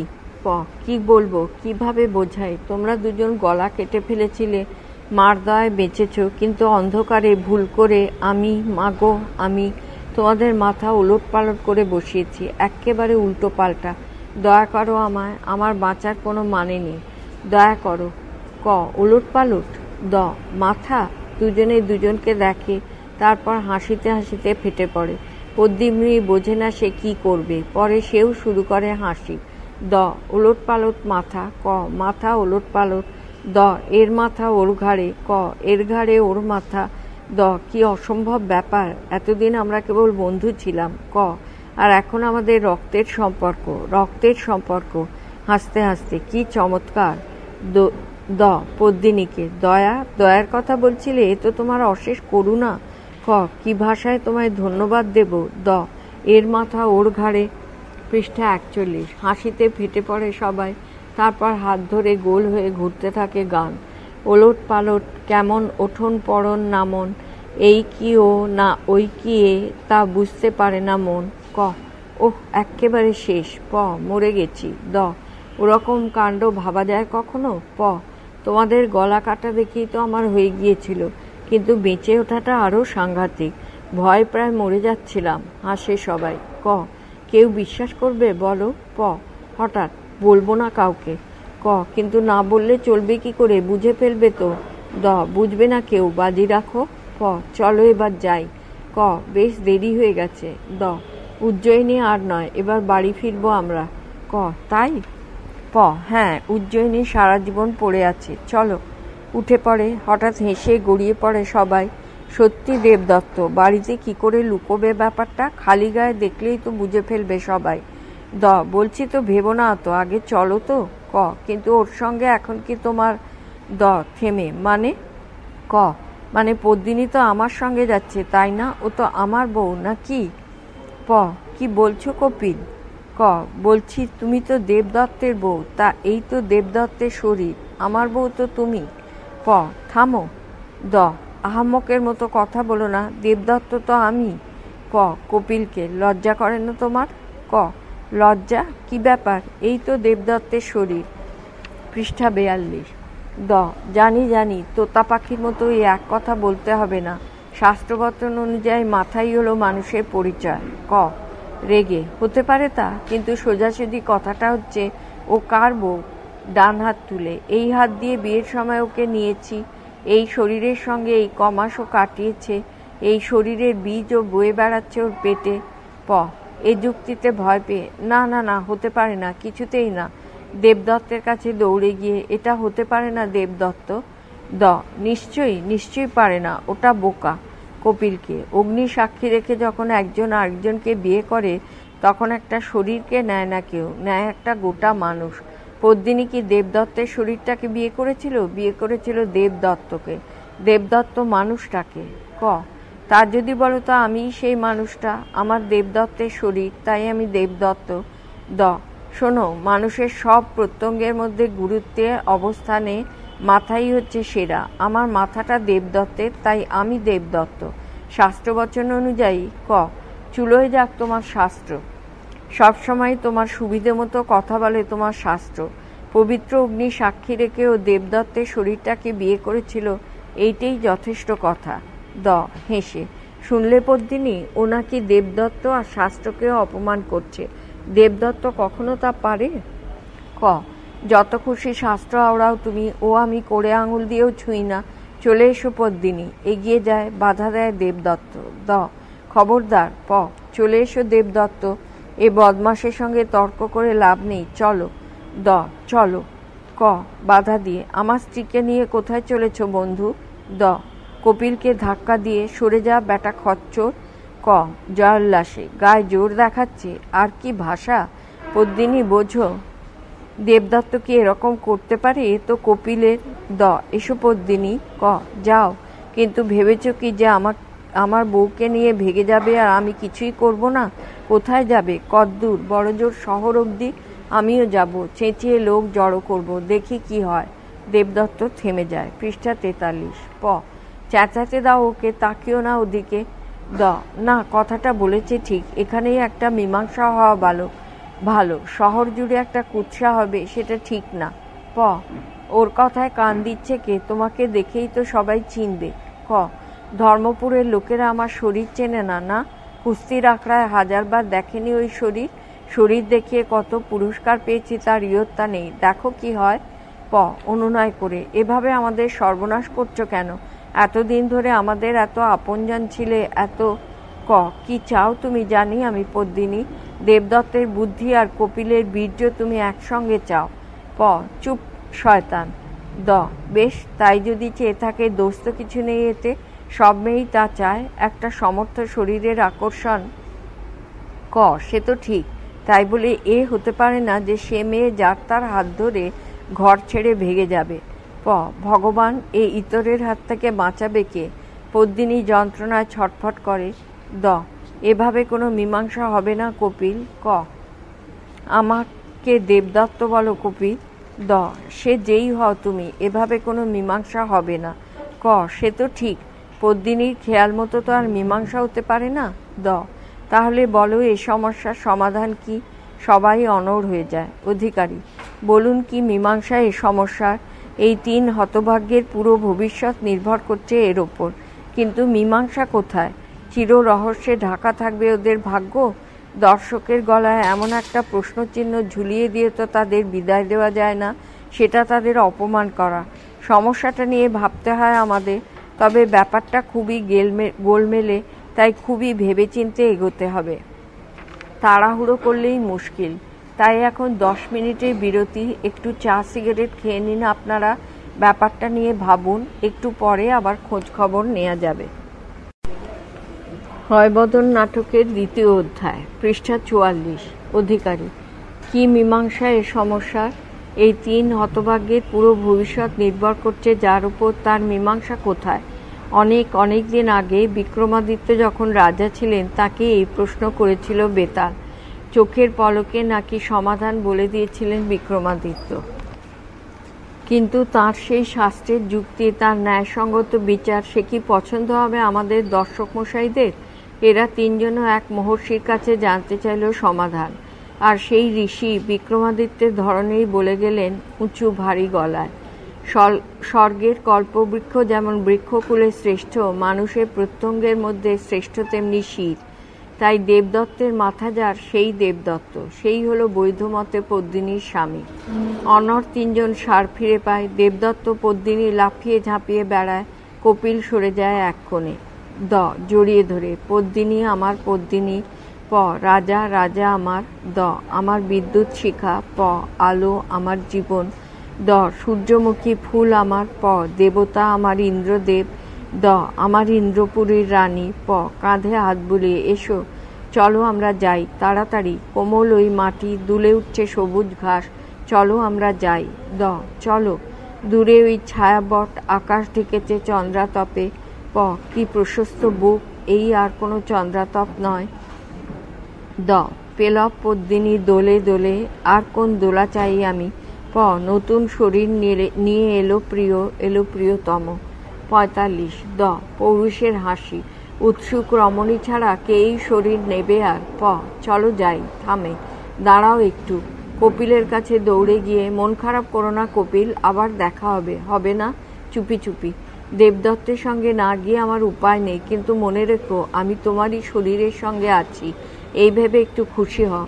দেবদত্তের কাছে গিয়ে, চললাম কপিল। কপিলকে চললাম। জড়াজড়ি করে চলে যায় দুজন। কপিল চুপ। তারপর অধি। কপিল উত্তর নেই। দুঃখ করো না, সবই ভাগ্যের ব্যাপার কপিল। কপিল? কে কপিল? আমি কেন কপিল হব? চলে যায়। এইভাবে ভিন্ন হয় পথ, বনের মধ্যে মিলিয়ে যায় কপিল। ধর্মপুরে আর যায়নি সে। দেবদত্ত আর পদ্মিনী ধর্মপুরে ফিরে দাম্পত্য সুখে ডুবে যায় একেবারে। পদ্মিনী সেলাই করছে, দুটো পুতুল হাতে আসে দেবদত্ত। পিছন থেকে, এই। কেঁপে ওঠে। কে? ও তুমি? সত্যি, যা চমকে দিয়েছিলে, সূঁচ ফুটে গেল হাতে, দেখো রক্ত পড়ছে। সত্যি? তাও একটু চুষে দিই। খুব হয়েছে, থাক, নিজেই পারবো। পুতুল দেখে, ভারী সুন্দর তো। কার জন্যে? কার জন্যে? আমাদের জন্যে। আসছে না একজন, তার সঙ্গী সাথী চায় না?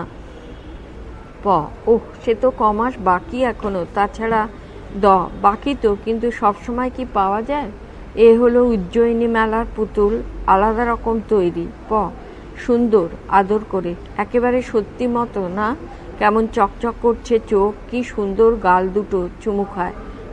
মেলায় ভারী একটা মজার ব্যাপার হলো জানো, গান্ধারের এক পালোয়ান তাল ঠুকে বেড়াচ্ছিল, বলে কিনা কে লড়বি আয়। ভিতরে ভিতরে কি যে একটা হলো জানি না, হঠাৎ দেখি জামা টামা খুলে আমিই গিয়ে হাজির। পুতুলের দিকে মন রেখে। না, তুমি আবার কুস্তি লড়লে কবে? সেসব তো ভাবিনি। কেমন যেন হলো একটা ভিতরে, আর কয়েক মিনিটের মধ্যেই ধরাশায়ী হলো লোকটা। হেসে ওঠে। এই সেদিন কাকে লাঠি খেলায় হারালে, আজ আবার এসব করো না বেশি, লোকের সন্দেহ হবে না। খালি গায়ে তো দাঁড়িয়েছিলাম, কেউ তো সন্দেহ করেনি কিছু। একজন বলল, কি হে, কপিলের কাছে শিখেছ নাকি কুস্তি? তাতে আর সন্দেহ কি? দুজনের হাসি। জানো, আগে আমার মনে হতো কুস্তি করো আর সাঁতারি কাটো সবই একটু মাথা খাটিয়ে করা দরকার, কিন্তু এমন হয়েছে এখন কিছু ভাববার আগেই শরীরটা ঝাঁপ দিয়ে পড়ে। এই তো দেখো, কদিন ধরে দৌড়ে বেড়াচ্ছি, কেবল খাওয়া নেই দাওয়া নেই, কিন্তু একটুও তো কই ক্লান্ত লাগে না। লাফিয়ে উঠে, এই চলো যাই সোনাই দিঘির ধারে গিয়ে চড়ুই ভাতি করি, আর বেশ প্রাণ ভরে সাঁতার কাটা যাবে। ঠাট্টা করে, আমার এই অবস্থায়? আহা, তোমার তো সাঁতার কাটতে বলিনি, তুমি বসে থাকবে পারে, দেখবে চারিদিক। তবে ছেলেটা একবার হয়ে যাক না, তোমাকেও সাঁতার শিখিয়ে নেব। খুব যে ছেলে ছেলে করছো, মেয়ে যদি হয়? তোমার মতো মেয়ে যদি হয় তো দুজনকে একসঙ্গে শেখাবো। সত্যি? দেবদত্ত পদ্মিনীকে কাছে টানতে চেষ্টা করে। আচ্ছা, গায়ে এমন গন্ধ তেল মাখো কেন তুমি? ভালো নয়? হ্যাঁ, কিন্তু কি? তোমার একটা অন্যরকম গন্ধ ছিল আগে, আমার ভালো লাগতো বেশ। আমি বাচ্চা বয়স থেকে মাখছি গন্ধ তেল। না, তা বলছি না, মানে সেই যে আমরা কালী মন্দির থেকে ফিরছিলাম না, তখন তোমার গায়ে এমন পুরুষ পুরুষ গন্ধ ছিল একটা। তুমি বলছো সেই কপিলের গায়ের গন্ধ? অবিশ্বাসে। সেইটা তোমার ভালো লাগতো? একটু থেমে হালকাভাবে, না ওই বলছিলাম আর কি, চলো আমরা যাই, দেরি হয়ে যাচ্ছে। চলে যায়। দীর্ঘ নীরবতা। পুতুল 1, বাড়িটা মন্দ না। পুতুল 2, আরও খারাপ হতে পারত, আমার তো ভাবনাই হচ্ছিল। পৃষ্ঠা 47। পুতুল 1, রাজপুরীতে তো যাবার কথা আমাদের, কোনো রাজকুমারী কেবল যোগ্য হতো আমাদের। পুতুল 2, ধুলো ঝাড়ত রোজ। পুতুল 1, পোশাক পরাতো মখমলের।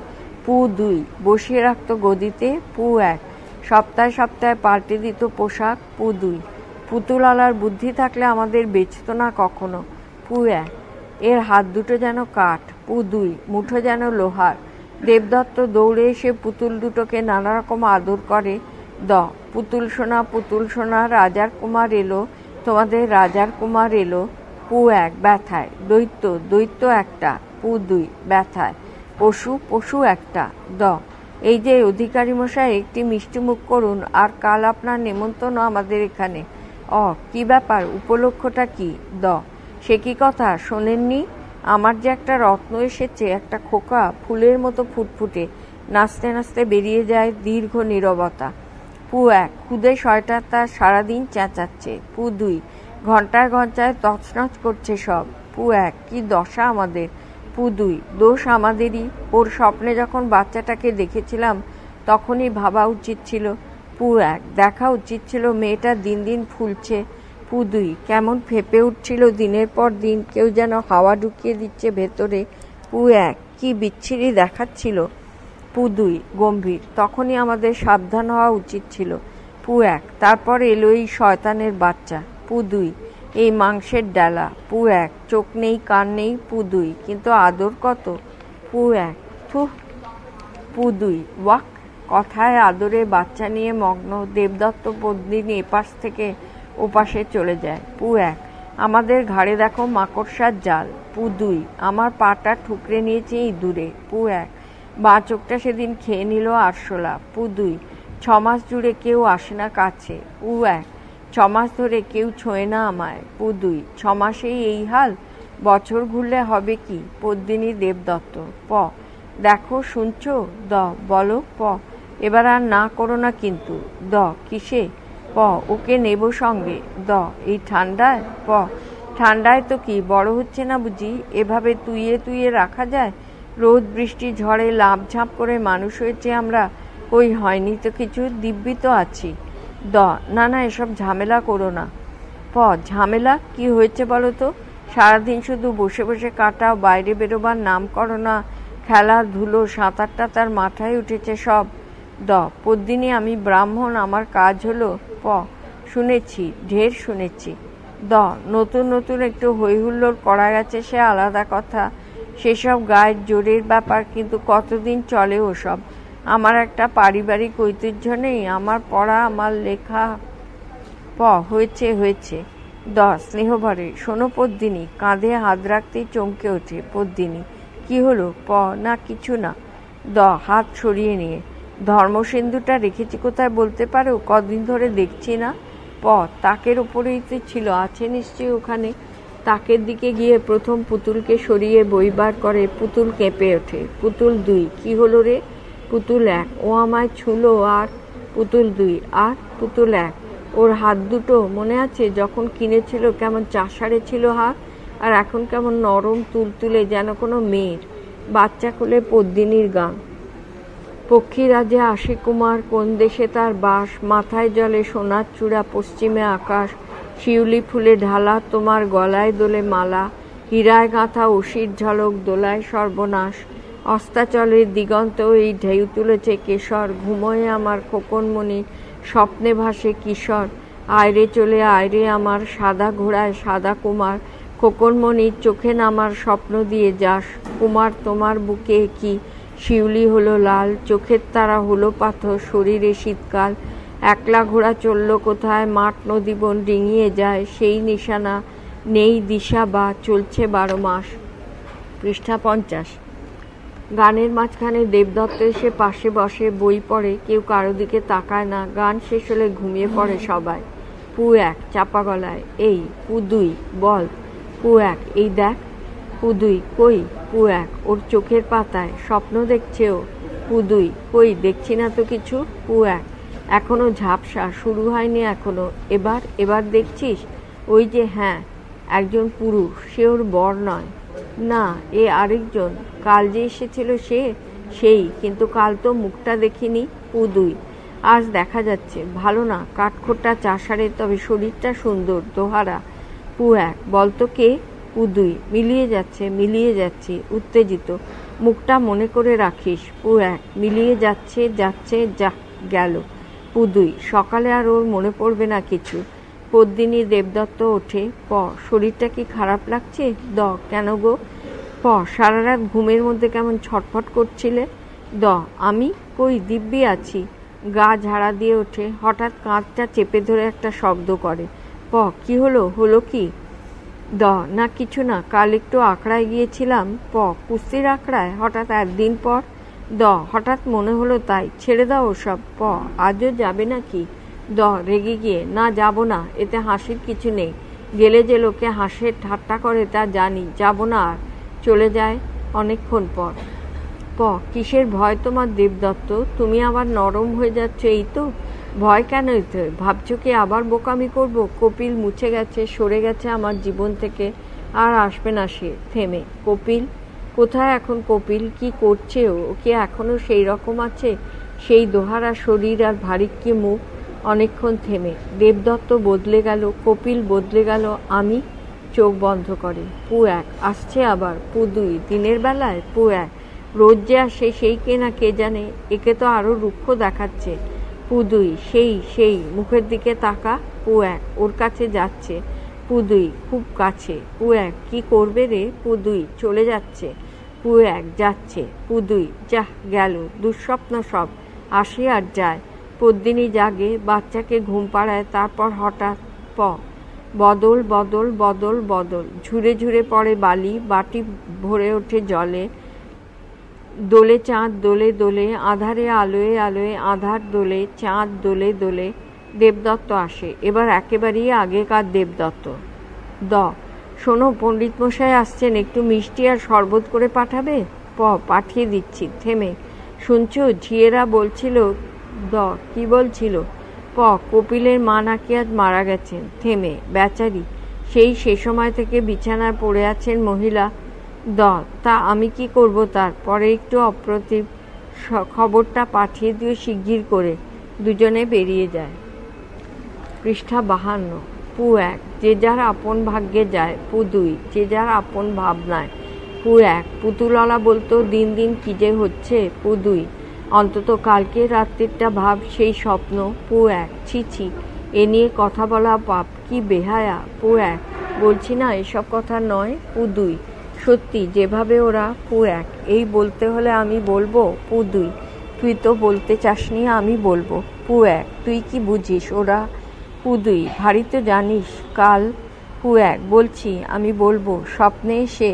পু 2, এই আমি। পু 1, থাম বলছি। পু 2, তুই থাম। ঝগড়া থেকে মারামারি, গড়িয়ে পড়ে দুজন, কামড়াকামড়ি, জামা কাপড় ছিঁড়ে যায়, হই হল্লা। পদ্মিনী ঢোকে। প, পুতুলগুলির ছিঁড়ি দেখো, ছিঁড়ে খুঁড়ে 100 করেছে খোকা, এ দিয়ে আর কতদিন বা চলে। ডেকে, এই শোনো। দ, কি হলো? প, খোকার জন্য কটা নতুন খেলনা এনো, এগুলোর হয়ে গেছে। দ, সত্যি এগুলির কি দশা? প, দিন চারেকের মধ্যেই তো উজ্জয়িনীর মেলা থেকে এনো না কিনে, আজকের মধ্যে রওনা হলেও পৌঁছে যাবে ঠিক। ভাঙা খেলনা ঘরে রাখা বড় অমঙ্গল। পু 1, শুনলি, আমাদের ফেলে দেবে। পু 2, নতুন পুতুল চায়, ওই মাংসের ডালাটা থাকবে এখানে আমাদের জন্য আস্তা করে। দ, পদ্মিনীকে, যেতে আসতে তো 7 দিনের ধাক্কা, তার চেয়ে ওদের কাউকে বলবো কিনে আনতে।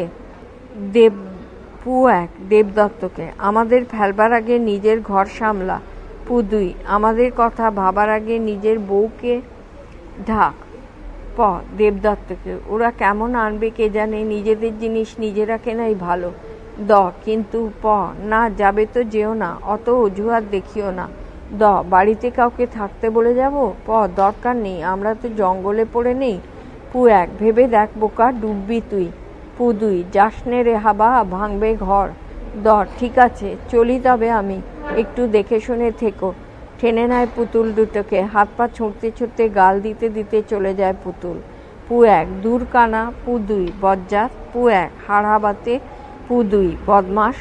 দীর্ঘ নীরবতার পর ছেলেকে কোলে নিয়ে পদ্মিনী, খোকন সোনা, জানো ঘন বনের মধ্যে আছে আরেক রকম মেলা, চলো আমরা যাই। কেমন সেই মেলা, কেমন করে বোঝাই তোমায় বলো। ভোরের অনেক আগে আকাশ জুড়ে তখনও আরতি করে চন্দ্রতারার দল, পল্লবের ছায়া ছায়া মাটির ওপর আলপনা। তারপর ভোর হয়, শুরু হয় জীবন। দীর্ঘ গাছের শিয়র জুড়ে ভেসে যায় মেঘ, আরও কত নাচ। ঝিলিক দিয়ে লাফিয়ে ওঠে বাঘ, নাচে ময়ূর, নদীর ঢেউয়ে ঢেউয়ে রূপলি নুপুর পরে নেচে যায় রোদ্দুর। তারপর একসময় রাত্রি এসে নামে, খোকনমণি ঘুমোয়, বাতাস বয় ধীরে, ভেসে যায় চাঁদ। যাবার আগে একটা কাজ কেবল বাকি। এই মন ভোলানো মেলা থেকে অল্প দূরে দাঁড়িয়ে আছে পয়মন্তীর গাছ, আমাদের পুরনো দিনের বন্ধু, পুরনো এই গাছ। একবার ওকে বলে যাই, কেমন আছো গাছ, কেমন আছো, ভালো? কপিল এলো, একেবারে আগের কপিল। অধিকারী, কে, কপিল নাকি? ক, আজ্ঞে হ্যাঁ। অ, অনেকদিন দেখা নেই তোমার? ক, আজ্ঞে হ্যাঁ। অ, ছিলে কোথায়? ক, এইখানেই। পৃষ্ঠা ৫৪। অ, এইখানে, এই জঙ্গলে? এখানে কেউ থাকতে পারে? ক, পশু পাখি তো পারে, মানুষই বা পারবে না কেন? অ, কি করছো? ক, বেঁচে আছি। অ, শহরের খবর পাও কিছু? ক, অনেকদিন পাইনি, বাবা ফিরে যেতে বলেছিলেন, বলে পাঠিয়েছিলাম যাব না, আপনারও এখানে আসবার দরকার নেই, ব্যাস ওই পর্যন্ত। অ, মানে বলছে তোমার পিতার মৃত্যু সংবাদ জানো না? ক, ভাবলেশ নেই। না। অ, পদ্মিনীর তো ছেলে হয়েছে। ক, তাই বুঝি? অ, কার ওপর রাগ করেছ কপিল? ক, রাগ দেখলেন কোথায়? অ, যাচ্ছে যাচ্ছে, দেখা যাচ্ছে, তোমার হাঁটা চলা থেকে, তোমার দাঁড়ানো থেকে। ক, ওসব কাব্য কথা, এগিয়ে যায়। অ, কপিল, কপিল, গাছ কাটছে কপিল। ছেলে কোলে পদ্মিনী এসে দাঁড়ায় অনেক পর। ক, আস্তে, তুমি? প, আমি। ক, এখানে? প, নদীর সঙ্গে মিলিয়ে কখনো হেসে ওঠেনি খোকা, কেঁপে ওঠেনি হাওয়ায়, কাঁটা ফোটেনি কখনো ওর পায়, তাই ওকে বাইরের আলো বাতাসে নিয়ে এসেছিলাম। পথ হারিয়ে ফেলেছি বনে। ক, এত দূর হারিয়ে যাওয়া ভালো হয়নি। প, পায়ে পায়ে জড়িয়ে ধরে ভুল পথ ছাড়ে না কোনো মতে। ক, এত দূর হারিয়ে যাওয়া ঠিক হয়নি, বুনো পশু, চোর ডাকাত, পথহীন পথ, কত রকম ভয়। প, গ্রামের লোকেদের জিজ্ঞেস করলাম কত, তীর্থযাত্রীদের বললাম তোমরা জানো পথ, শিকারীদের বললাম তোমরা জানো, কাঠুরিয়া তোমরা, আর যখন বাকি রইল না কেউ, নিজেকেই নিজে জিজ্ঞেস করলাম কত, সবাই মিলে এমন করলো যে ভুল পথটা কিছুতেই না ভুলি। ক, অল্প পরে, এই তোমার ছেলে? প, পৃষ্ঠা ৫৫। প, এই তোমার ছেলে। ক, আমার? প, তোমারই তো শরীরের উপহার। ক, আমার? ফেটে পড়ে, আমার নয় পদ্মিনী, আমি কপিল। সেদিন তা মানতে পারিনি, কিন্তু আজ আমি মেনে নিয়েছি এটা, আমি কপিল। প, নরম গলায়, কেমন আছে কপিল? অধিকারী, গান, আমি ডানা মেলে দিই নীলে, আমি ছেড়ে যাইয়ে নিখিলে, সপ্ত সিন্ধু ১০ দিগন্ত পাখায় গিয়েছে মিলে, তুমি শিশু নিয়েছিলে উরসে, ওই জানু ছুঁয়েছিলে পুরুষে, ওষ্ঠ তোমার মলিন করেছ ওকার নিত্য পরশে, আমি নিয়তির হাতে পাখি, বুকে ভাগ্যের রেখা আঁকি, উড়ে চলে যাই এক ফোঁটা শুধু শস্যের কণা দিলে। ক, একটু দেখবো ওকে? প, তাই তো নিয়ে এলাম। ক, দেখেছ কি হয়েছে আমার? এতটা পথ এলে আর আমি বসতে পর্যন্ত বলিনি, ভিতরে গিয়ে একটু বিশ্রাম করে নাও না। পদ্মিনী ভিতরে গিয়ে খোকাকে রেখে আসে। কি হলো? প, আমার বিশ্রামের দরকার নেই। ক, খানিক পরে। কেমন আছো? প, ভালো, খুব ভালো, অসুখ নেই, বিসুখ নেই, ভাবনা চিন্তা নেই। ক, ছেলে ঠিক তোমার মুখ পেয়েছে। প, অল্প থেমে, আর তোমার? কপিল চুপ, ওর কাঁধে ঠিক তোমার মতো তিল। ক, আমার মতো তিল? পদ্মিনী এসে কপিলের তিল দেখিয়ে দেয়। প, এই যে তোমার, দেখনি কখনো, কাঁধে তো তোমার এই একটাই তিল। পৃষ্ঠা ৫৬। ক, ও দেখিনি, শরীরটার দিকে তাকাই না বড়। প, শান্তভাবে, এত ঘেন্না? উত্তর নেই। কেন এত কষ্ট দিচ্ছ নিজেকে? হাতে হাত নেয়। এই শরীরটা যখন তোমার হলো, এমন নরম ছিল এটা, এত সুকুমার, যেন কোনো রাজপুত্রের শরীর। হাত দুটো ছিল কত ক্ষীণ, আর দেখো এখন এরকম করেছো কেন? ক, এই শরীর যখন এলো প্রথম, একে বয়ে বেড়াতাম যেন কোনো সব, এ তো এক ব্রাহ্মণ শরীর, অরণ্যের যোগ্য নয়। একটা কুড়ুল তুলতে গেলে টনটনিয়ে উঠত হাত, একটুখানি দৌড়ে গেলেই ভেঙে পড়তো হাঁটু। কি করব এই শরীর নিয়ে? যেই ও এলো সেই থেকেই শুরু হলো ওর সঙ্গে আমার লড়াই। কে জিতলো? আমি জিতলাম। মাথায় সবসময় জিতে যায়, তাই না? ভাগ্য ভালো যে তাই জেতে। এখন আমি একদমে 10 মাইল দৌড়াতে পারি, সাঁতরে যেতে পারি বন্যায় ভরা নদী, উপড়ে ফেলতে পারি একটা বটগাছ। মাথাকেই সবসময় জিততে হবে? হবে। তাই আজ আমি কপিল, কপিলের যোগ্য শরীরশুদ্ধ কপিল। ওলট পালট কেমন, ওঠন পড়ন নামন, এই কি ও না ওই কি এ তা বুঝতে পারে না মন। মনে আছে তোমার সেই গান, কালী মন্দিরের গান? তাই কি? কিছু না, প্রায়ই আমার মনে পড়ে তাই। এ এখন আমার জীবন স্মৃতি। কপিল, দেবদত্ত, দেবদত্তের শরীরে কপিল, কপিলের শরীরে দেবদত্ত, এক জীবনে 4 পুরুষ। হঠাৎ হঠাৎ ওর কাছ থেকে পালিয়ে এলে কেন? কি শুনতে চাও? দুজনে অনড়। অধিক কেমন করে বোঝাবো তোমায়? দেবদত্ত যদি রাতারাতি বদলে গিয়ে দেবদত্ত হয়ে উঠত, হয়তো আমি ভুলতে পারতাম তোমায়, কিন্তু তেমন তো হলো না। ও বদলাতে লাগলো একটু একটু করে, দিনের পর দিন, এক চুল যেন ঝুরে ঝুরে পড়ে বালি, বাটি ভরে ওঠে জলে। আর তার এই অল্প অল্প বদল দেখতে দেখতে তোমাকে আর ভোলা গেল না কপিল। এই তো বলবার কথা পদ্মিনীর, আরও বলতে পারত খোলাখুলি। সেই ঋষি যদি তোমার হাতেই আমায় সঁপে দিতেন কপিল, তাহলে কি ঠিক এই রকমই আজ ফিরে যেতাম দেবদত্তের পাশে? কিন্তু কিছুই বলল না পদ্মিনী, দাঁড়িয়ে রইল চুপ করে। পৃষ্ঠা 57। এখানে কেন এলে?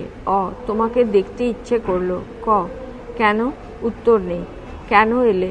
ঠিক যখন আমি ভাবছিলাম যে দীর্ঘ এক যুদ্ধ সাংঘ্য করেছি, ঠিক তক্ষুনি নির্মূল করে দিয়েছিলাম যেসব স্মৃতি, কেন তা আবার জাগিয়ে দিতে এলে? আজ আমি কপিল, সেই রুক্ষ কপিল, দেহ মনে এক হয়ে যাওয়া কপিল। কি চাও তুমি আজ? আরও একটা শিরশ্ছেদ, আরও একটা আত্মঘাত? শোনো, দয়া করো, ফিরে যাও দেবদত্তের কাছে। সে তোমার স্বামী, ওই সন্তানের সে জনক। দেবদত্ত পদ্মিনী, অগ্নি সাক্ষী করে তোমাদের মিলন। সেখানে আমি কে? আমার কোনো ভূমি নেই, কোনো শান্তি নেই, কোনো মুক্তি নেই। যাও, দয়া করে যাও। দীর্ঘ নীরবতা। যদি তাই চাও। আর্ত গলায়। ভগবান। কি হলো? না কিছু নয়। স্মৃতি, আরও এক স্মৃতি। সেদিন তুমি আমাকে চলে যেতে বলেছিলে। যাও যাও, চলে যাও এক্ষুনি। যাব। শুধু একটু করুণা চাই তোমার। খোকা বড় ক্লান্ত, ঘুমিয়ে পড়েছে, কদিন ধরে কোলে কোলে ঘুরছে, ওকে একটু ঘুমোতে দাও। ঘুম ভাঙলেই চলে যাব আমি। হেসে। ঠিক তোমারই জয় হলো, দেবদত্তের জয়। কিন্তু আমি, এই 2 শরীরের অর্ধাঙ্গিনী আমি, আমার না জয় না পরাজয়। না, কিছু বলবো না আর। খোকা জেগে ওঠা পর্যন্ত একটু বসতে দাও আমায়। বসে বসে শুধু একটু দেখতে দাও তোমাকে। এই তো আমার সারা জীবনের সম্বল। একটি কথাও বলবো না। নীরব। তোমায় থাকার, তোমার যাওয়ায় কি আর আসে যায় আজ? যে ক্ষতি ঘটবার তা তো ঘটে গেছে। অবয়বহীন অদৃশ্য যত স্মৃতি ডুবিয়ে দিয়েছিলাম আমি, আবার তুমি তা খুঁড়ে আনছো এই রক্তমাখা থাবায়। ডুবিয়ে দেবে কেন? 58। কেন নয়? কেন কেউ সহ্য করবে অপূর্ণতার এই উন্মাদ তাথই তাণ্ডব? অপূর্ণতা তোমার? আমার। শরীর গড়নটাকে বদলে নেওয়া যায়, চেষ্টা করে আয়ত্ত করা যায়, কিন্তু শরীরের ভেতরে যে স্মৃতি, আশ্চর্য না? শরীর তার নিজের প্রেত বয়ে বেড়ায় সঙ্গে, তার নিজের স্মৃতি, হাজার হাজার স্মৃতি। শরীরের মনে পড়ে সে একদিন ছুঁয়েছিল, যেন কাকে ছুঁয়েছিল। এই 2 বাহু পাশে আরও কোনো শরীরের আন্দোলন, স্মৃতির করতল স্পর্শ করে উষ্ণ কোনো দেহ। বোঝা যায় না, জানা যায় না, নাম নেই এমন সহস্র স্মৃতিভার। কপিল। রাগ নেই। কেন এলে? তুমি এলে, ছুলে আমায়, হাত ধরলে আমার, আর অমনি এই শরীর চিনে নিল তোমার স্পর্শ। আমি তোমাকে ছুঁইনি কখনো, কিন্তু এই শরীর মুহূর্ত মধ্যে জেগে উঠছে স্মৃতির উৎসবে, হাসি গানে। সেখানে আমি কেউ নই। কপিল। করুণা চাই না আমি। চুপ করো বোকা। তোমার শরীর একদিন এক নদীতে স্নান করেছিল, উথাল পাথাল নাচে মেতে উঠেছিল। তুমি, তোমার মন কেন জানবে না কোন সেই নদী, কেমন সাঁতার? এসো ডুব দাও এই নদীতে। এই স্রোতে আলুথালু হয়ে যাক তোমার চুল, তোমার কানের কাছে চুপি চুপি ছুঁয়ে যাক ঠোঁট, এই নদী তার বুকে টেনে নিক মুখ, এই মুখ। যতক্ষণ তা না হয় ততক্ষণই তো তোমার অপূর্ণতা।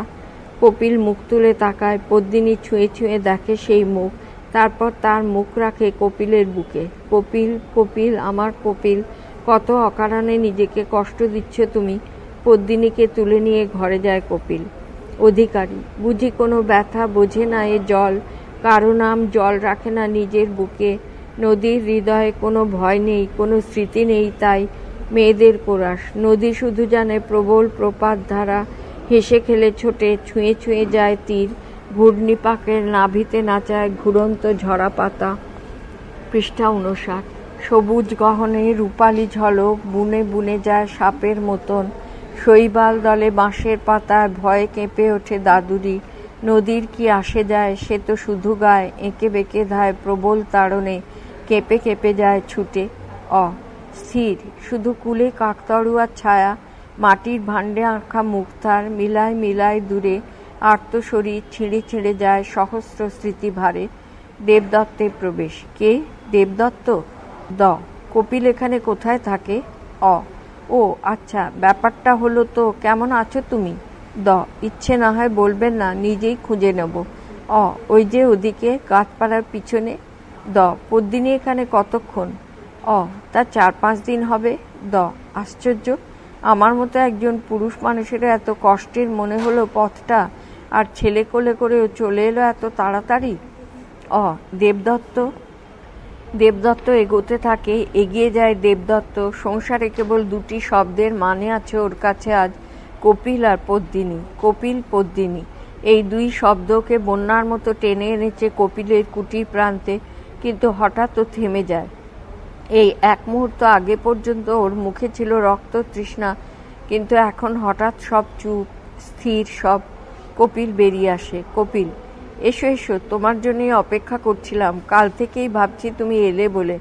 ঘন্টায় ঘন্টায় বেরিয়ে এসে দেখছি, ভয় নয়, উৎসুক প্রতীক্ষা শুধু। পদ্মিনী এসে দুজনকে দেখতে থাকে। ঠিক সেরকমই আছো। হেসে, তুমিও। পৃষ্ঠা 60। তলোয়ার দেখিয়ে, ওটা কি ব্যাপার? যে হাতে পুতুল সেই হাত বাড়িয়ে, পুতুল খোকার জন্য। মেলা থেকে বাড়ি ফিরলাম, কেউ নেই, তাই এখানে চলে এলাম। পদ্মিনী এগিয়ে পুতুল নেয়, ফিরে যায় বুকে নিয়ে। এসো, দুদণ্ড জিরো, পরে কথা হবে। দেবদত্ত মাথা নাড়ে। কেন, রাগ? না, রাগ আর নেই, থেমে। শরীরটা খুব জ্বালিয়েছে। এরকম জীবনের জন্য তো তৈরি নয় এ শরীর। প্রতিরোধ ছিল খুব, আবার শোধও নিয়েছে যথেষ্ট। সত্যি? মনে আছে একদিন তোমায় আমি হিংসে করতাম তোমার কবিতা নিয়ে। আমার কাছে আকাশ ছিল আকাশ, গাছ শুধুই গাছ। তোমার শরীর আমার কাছে নতুন সব অনুভূতি নিয়ে এলো, নতুন সব শব্দ, তীক্ষ্ণ হয়ে উঠল আমার ইন্দ্রিয়। এমনকি একটু একটু কবিতা লেখাও শুরু হলো। নিশ্চয়ই খুব খারাপ কবিতা। দুজনেই হাসে। একটা সময় ছিল যখন এইসবের জন্যে এটাকে আমার ঘৃণা হতো। আমি তোমার সামর্থ্য চেয়েছিলাম, কিন্তু তোমার উন্মত্ততা নয়, তুমি ঘৃণায় দিন কাটাচ্ছিলে, আমি আতঙ্কে। না, আমারই ছিল ভয়। ওলট পালট কেমন, ওঠন পড়ন নামন, হাসে দুজন। একটা কথা বলবে, পদ্মিনীকে তুমি ভালোবাসো? বাসি। আমিও। জানি। চুপ সবাই। দেবদত্ত, এমন হয় না যে তিনজনে একসঙ্গেই রইলাম, দ্রৌপদী আর পাণ্ডবদের মতো? তোমার কি মনে হয়? চুপ। পদ্মিনী তাকায় দুজনের দিকে, হেসে। না, সে আর হয় না। তলোয়ার দেখিয়ে, সেই জন্যেই এটা আনতে হলো। এমনি এমনি যার শেষ নেই, তাকে জোর করেই ছিঁড়ে ফেলতে হয়। কেবল তোমার শরীর নয়, তোমার জ্ঞানও আমি পেয়েছি। তবে তোমার অস্ত্র কই? একটু দাঁড়াও, ভেতরে যায়। পদ্মিনী তাকিয়ে থাকে দেবদত্তের দিকে। দেবদত্ত কিন্তু অন্য দিকে। হয়বদন নাটকের শেষাংশ। পৃষ্ঠা 61। অধিকারী। হাতে তুলে দিয়েছিল দেবরাজ একদিন নিজস্ব আহার, সুরাসার, সকৌতুক পরিহাস। আর আজ পৃথিবীতে ফিরে দূর থেকে দেখি মাটির ফাটলে ওই দীর্ঘ এক দীর্ণ রেখা দেবতার হাসি হয়ে জ্বলে। অভ্যেস আছে এখনো? তা কি আর থাকে? তুমি অবশ্য শিখেছিলে ভালোই। তোমার? আমার আবার নতুন করে শিখতে হলো, তবে বয়স হলে আর শেখা যায় না তাড়াতাড়ি। থেমে। নিশ্চয়ই বুঝতে পারছো কে ভালো কে মন্দ, সে কথার আর কোনো মানে নেই এখন। হ্যাঁ, তা পারছি। এই এর একমাত্র সমাধান। আমাদের দুজনকেই মরতে হবে। আমাদের দুজনকেই মরতে হবে। কালী মন্দিরে কত সহজেই আমাদের মাথা দিয়ে দিয়েছিলাম, আর এখন কার মাথা কার শরীর, এ কি হত্যা না আত্মহত্যা, কিছুই আর স্পষ্ট নয়। বন্ধুত্বের কোনো মানে নেই, আর দয়ার কোনো প্রশ্ন নেই। বাঘের মতো লড়ব দুজন, সাপের মতো ছোবল দেব। বাজনা, নাচের ভঙ্গিতে যুদ্ধ, পদ্মিনীর প্রতিক্রিয়াও নাচে। অধিকারী গান। তুর্কি নাচন, নাচছি দুজন, করছি মোরগ লড়াই, ঠ্যাঙের মধ্যে ঠ্যাং গলিয়ে চোখে আগুন ঝরাই। তুমি জানো আমিও জানি, জ্ঞানের যত বড়াই, রক্তচোষা ডাইনি যে চায় রক্ত কড়াই কড়াই। মুখের হাসি মুখেই মেটে, এওর গায়ে পড়ছি ফেটে, কামড়ে কেটে থাবায় এঁটে টুকরো হয়ে গড়াই। যে ঋষি বলেছিলেন জ্ঞানই ক্ষমার উৎস, মরণের কোনো জ্ঞান ছিল না তাঁর। দেবদত্ত কপিলের পরস্পরকে আঘাত এবং মৃত্যু, পদ্মিনী তাদের মাঝখানে এসে বসে। পৃষ্ঠা ৬২। ওরা জ্বলল, ওরা বাঁচল, ওরা জুঝল, ওরা মরল। আমি চুপ করে দাঁড়িয়ে রইলাম। যদি বলতাম বেশ দুজনের সঙ্গেই থাকবো আমি, হয়তো ওরা বেঁচে যেত, কিন্তু আমি বলতে পারিনি হ্যাঁ। না কপিল, না দেবদত্ত, আমি মর্মে মর্মে জানি যে তোমরা বেঁচে থাকতে পারতে না পাশাপাশি। কেবল আমাকেই যে ভাগ করে নিতে হতো তা তো নয়, তোমাদের শরীর দুটোও ভাগ করে নিতে হতো দুজনের। তোমরা মৃত্যুকে জেনেছ, তাই ওর হাতে ঢলে পড়েছ। বেঁচে থাকলে তোমরা টুকরো টুকরো করে ছিঁড়তে দুজনকে। আমি তোমাদের মৃত্যুর দিকে এগিয়ে দিয়েছি, দুজন দুজনকে ক্ষমা করে গেলে তোমরা, কিন্তু আবার আমাকে রেখে গেলে একা। এ কি কাণ্ড, রক্ত হিম হয়ে যায় দেখে। কি ঘটেছে বৎসে, কোনো কাজে লাগতে পারি আমি? না তাকিয়ে। ওই কুটিরে আমার ছেলেটি ঘুমোচ্ছে, ওকে একটু দেখবেন আপনি। বনের মধ্যে কাঠুরেদের দিয়ে দেবেন ওকে, বলবেন কপিলের ছেলে। কপিলকে ওরা ভালোবাসত, ছেলেটিকে ওরা মানুষ করতে পারবে। বনের মধ্যে ওই নদীর সঙ্গে, এই বৃক্ষলতার সঙ্গে বেড়ে উঠবে ও। 5 বছর বয়স হলে ওকে নিয়ে যাবেন শহরে, পূজ্যপাদ বিদ্যাসাগরের হাতে দিয়ে বলবেন এ দেবদত্তের ছেলে। আর তুমি? আমাদের জন্য একটি চিতা জেলে দিন, আমরা 3 জন। সতী হবে তুমি? কিন্তু কেন বৎসে, কেন? পুতুলগুলি মাটিতে রেখে। আমার ছেলেকে এই পুতুল কটা দেবেন, ওকে আমি দেখতে চাই না, আর ওকে দেখলে মরতে পারবো না হয়তো। দুজন এসে পর্দা ধরে সামনে। হে কালী, হে বিশ্বজননী, তোমার পরিহাস এখনো শেষ হয়নি নিশ্চয়।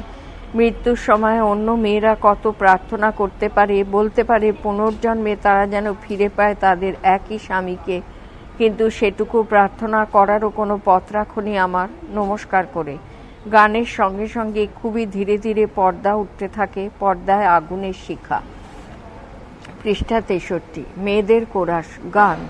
ওই চিতাচন্দন যেন পালকি তোমার, বোন স্ফুলিঙ্গ তার রত্নে গাঁথে শয়ন আস্তরণ। অগ্নিশিখার মালা তোমার ভালোবাসার জ্বালা, সোনার বরণ ফুলে ফুলে তোমার এ বন্ধন। বিদায় বোন সোনা, ভয় কোনো করো না, বরণ করো মরণ দেবে সর্বসমর্পণ। সতী হলো পদ্মিনী, ভারতবর্ষ পতিব্রতার দেশ। সাধ্বী নারীদল এখানে পতিসেবায় সর্বসমর্পণ করেন, কিন্তু এটা নিশ্চয়ই বাড়িয়ে বলা হবে না যে পদ্মিনীর সঙ্গে তাদেরও কোনো তুলনা হয় না। তবে পদ্মিনী যে ঠিক কোথায় সতী হলো তা কেউ ভালো করে জানে না। কাঠুরেদের জিজ্ঞেস করলে ওরা ফুলে ফুলে ভরন্ত এক পয়মন্তী গাছ দেখিয়ে দেয়, বলে যে এখনো নাকি পূর্ণিমার রাতে ওই বৃক্ষমূল থেকে গান জেগে ওঠে বাতাসে বাতাসে, আর সমস্ত এই অরণ্য ভরে যায় এক স্নিগ্ধ সুবাসে। প্রথম স্তোত্রটি 2 লাইন গায় জুড়ির দল। অধিকারী নমস্কার করেন। নাটক শেষ হলো এমনি ভাব, এমন সময় নেপথ্যে আর্তনাদ। কি হলো? ও নটবাবাজি, আরেক শ্রীমান তাড়াহুড়ো এসে অধিকারীকে দেখেনি। দৌড়চ্ছে কেন? জাতীয় সঙ্গীতের কি হলো? নট 2 হঠাৎ থেমে। জাতীয় সঙ্গীত। কি হলো? নট 2 কি করে জানলেন? কি জানলাম? নট 2 অধিকারী মশাই, আপনি কি করে জানলেন? কি জানলাম? নট 2 জাতীয় সঙ্গীতের কথা। কি বলছো কি? নট 2 বলুন না, ঠাট্টা করছেন আমায়? আপনি জানলেন কেমন করে যে জাতীয় সঙ্গীতই? পৃষ্ঠা 64। নাটক শেষ হলে জাতীয় সঙ্গীত হয় জানো না তুমি?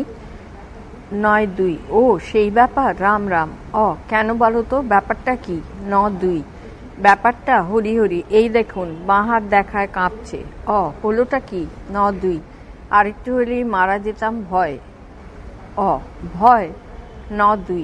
ওই পথ দিয়ে আসছি, শুনি দূরে কে যেন গলা খুলে গাইছে, ঝান্ডা উঁচা রহে হামারা। তারপর শুনি সারে জাহাঁ সে আচ্ছা হিন্দুস্তান হামারা।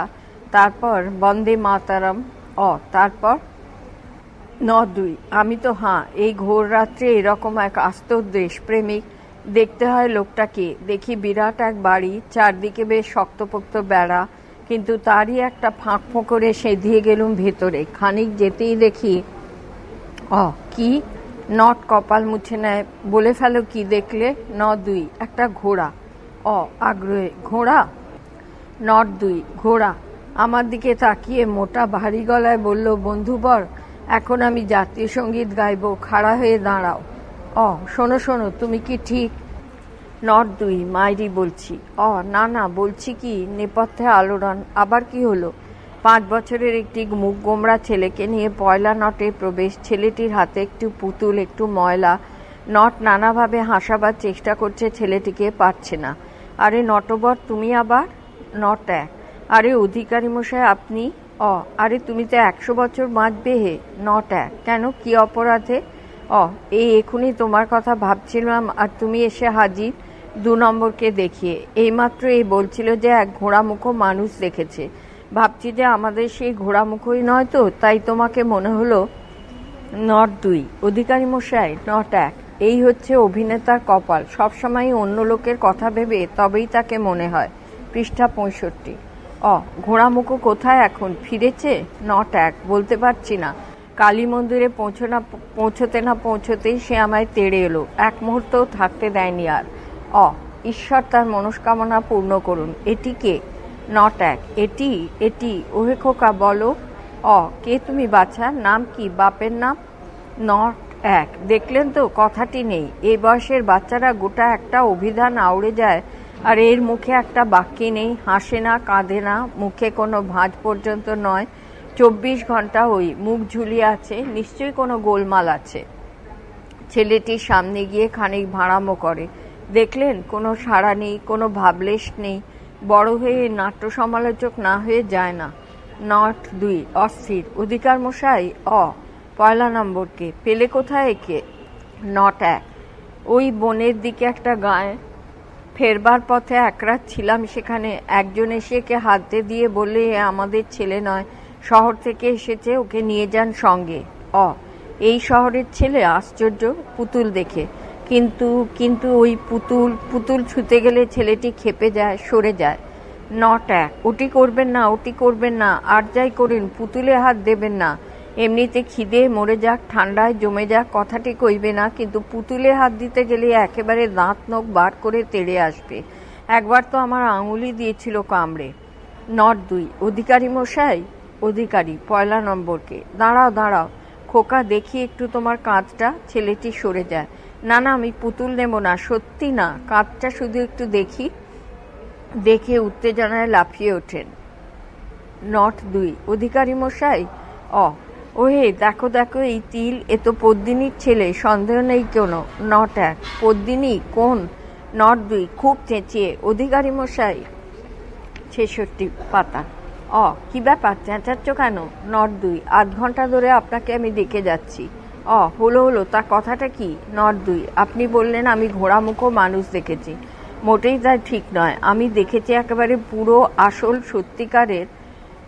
ব্র্যাকেটে ভিতরে জনগণমন তৃতীয় স্তবক শোনা যায়। ওই যে এলো। আবার ব্র্যাকেটে সবাই সেদিকে তাকায়। গাইতে গাইতে ঢোকে ঘোড়া। তব করুণা রুণ রাগে নিদ্রিত ভারত জাগে, তব চরণে নত মাথা, জয় জয় জয় হে জয় রাজেশ্বর। সবার সামনে এসে দাঁড়ায়। হো, ব্যাপার কি সব? অধিকারী মশাই? এই যে বন্ধুবর। বেশ সুন্দর ব্যাপার, চমৎকার। কেমন আছেন সব? ভালো তো? এ তো সে নয়, ঘোড়ামুখো তো নয়। ঘোড়া মুখ, আজ্ঞে হ্যাঁ, অধীন সেই বটে। কিন্তু তা কি? নট 2, বলতে চান যে এই ঘোড়া আপনার চেনা? মহা আনন্দে, আমরা পুরনো বন্ধু যে। নট 1, সহাস্যে, একই পথের পথিক। এক ভাগ্য নয় যদিও, কি বলেন? হাসিতে ফেটে পড়ে সবাই। ছেলেটিও হঠাৎ হাসতে শুরু করে, হাসতে হাসতে বেঁকে যায়, পুতুল পড়ে যায় হাত থেকে। হাততালি। খোকা, ঘোড়া হাসছে, ঘোড়া হাসছে। নট 1 লাফিয়ে ওঠে, খোকা হাসছে, খোকা হাসছে। খোকার কাছে গিয়ে, কেন খোকন বাবু, তুমি হাসতে পারো আর আমি পারি না? হাসিতে দম বন্ধ হয়ে যাচ্ছে ছেলেটি। ঘোড়া মুখ, এ হলো পদ্মিনীর ছেলে। পদ্মিনী? আমি তো চেনো না তুমি? এই হতভাগা ছেলে, বছরের পর বছর ধরে এর হাসি নেই, কান্না নেই, কথা নেই, তুমি আজ হাসালে ওকে। বড়ই আনন্দের কথা, বড়ই আনন্দের কথা। আচ্ছা, তুমি তো পুরো মানুষ হবে বলে কালী মন্দিরে গেলে, কি হলো শেষমেশ? পৃষ্ঠা 67। সে এক লম্বা গল্প। আমি তো গেলাম, কাছে একটা তলোয়ার পড়েছিল, বেশ বিপজ্জনক ব্যাপার, তুলে নিলাম সেটা ঘাড়ের কাছে, ওটা রেখে বলে উঠলাম, বিশ্বজননী, যদি আমাকে করুণা না করো তো এই কেটে ফেললাম গলা। নট 1, তারপর? ঘোড়া, দেবী তো এলেন চকিতের মধ্যে, তবে খুব ক্লান্ত দেখাচ্ছিল, একটু যেন খিটখিটে মেজাজ। বললেন, তোমাদের এই এলেবেলে মুন্ডুগুলি যদি কেটে ফেলতেই চাও তো অন্য কোথাও যাও না কেন বাছারা, এখানে সবাই আসো কেন মরতে? আমি তার পায়ে পড়ে বললাম, মা জননী, আমাকে পূর্ণ করে দাও, পুরো। আর অমনি তথাস্তু বলে মিলিয়ে গেলেন দেবী। পুরো মানুষ পর্যন্ত বলবার সময়ই দিলেন না আমাকে, হয়ে গেলাম তাই পুরো ঘোড়া। নট 1, খুবই দুঃখের কথা। দুঃখ? কিসের দুঃখ? দেবী কিনা বুঝে সুঝেই কাজ করেন? মোটেই না। হা হা, ঘোড়া হবারও একটা মানে আছে বই কি। থেমে, কেবল একটা দুঃখ রয়ে গেল। কি বৎস? ঘোড়া, পুরো ঘোড়া হয়েছি বটে, কিন্তু আমি তো পুরো একটা সত্তা নই। এই যে মানুষের গলা, নচ্ছার মানুষের গলা, এ তো এখনো রয়েই গেল। তাহলে পুরো বলা যায় কি করে? যদি ঘোড়ার মতো চিহি চিহি করতে পারতাম আমি, যদি পারতাম। কি করব আমি অধিকারী মশাই, বলে দিন, কি করলে এই মানুষের গলা থেকে নিস্তার পাই? অধিকারী, বৎস, আমি নিরুত্তর। ঘোড়া, সেই জন্যই তো এত দেশাত্মবোধক গান গাই আর জাতীয় সঙ্গীত, বিশেষ করে জাতীয় সঙ্গীত। লক্ষ্য করে দেখেছি জাতীয় সঙ্গীত গাইতে গাইতে মানুষের গলা কেমন পাল্টে যায়। তাই চেষ্টা করে যাচ্ছি আমি, কিন্তু কই, হচ্ছে না তো, সুবিধে হচ্ছে না। কি করি তবে? কাঁদতে শুরু করে। খোকা, কাঁদে না ঘোড়া, কাঁদে না, থামো এক্ষুনি, থামো। ঘোড়া, না কাঁদবো না, ঠিক বলেছ, কেঁদে আর কি হয়? খোকা, কাঁদে না, হাসলে কেমন ভালো দেখায় তোমাকে। ঘোড়া, না কাঁদবো না, তাই বলে চেষ্টাও ছাড়বো না। এসো খোকা, আমরা দুজনে মিলে জাতীয় সঙ্গীত গাই। খোকা, জাতীয় সঙ্গীত কি? পৃষ্ঠা 68। ও কি করে জানবে? দেখছো না ও বনে জঙ্গলে মানুষ হয়েছে। ঘোড়া, তাহলে অন্য কিছু গাও। শোনো, তুমি যদি গাও তো তোমায় আমি পিঠে চড়াবো। খোকা উত্তেজিত, নাও না, পিঠে নাও না। ঘোড়া, বেশ তো, উঠে পড়ো, দেরি কিসের? উঠে পড়ো। অধিকারী খোকাকে বসিয়ে দেয় পিঠে। খোকা, হেইও হেইও। ঘোড়া, গাও খোকা, গাও। খোকা, গান। গানের সঙ্গে ঘোড়া চলছে। পক্ষীরা যে আসে কুমার, কোন দেশে তার বাস, মাথায় জালে সোনার চূড়া, পশ্চিমে আকাশ।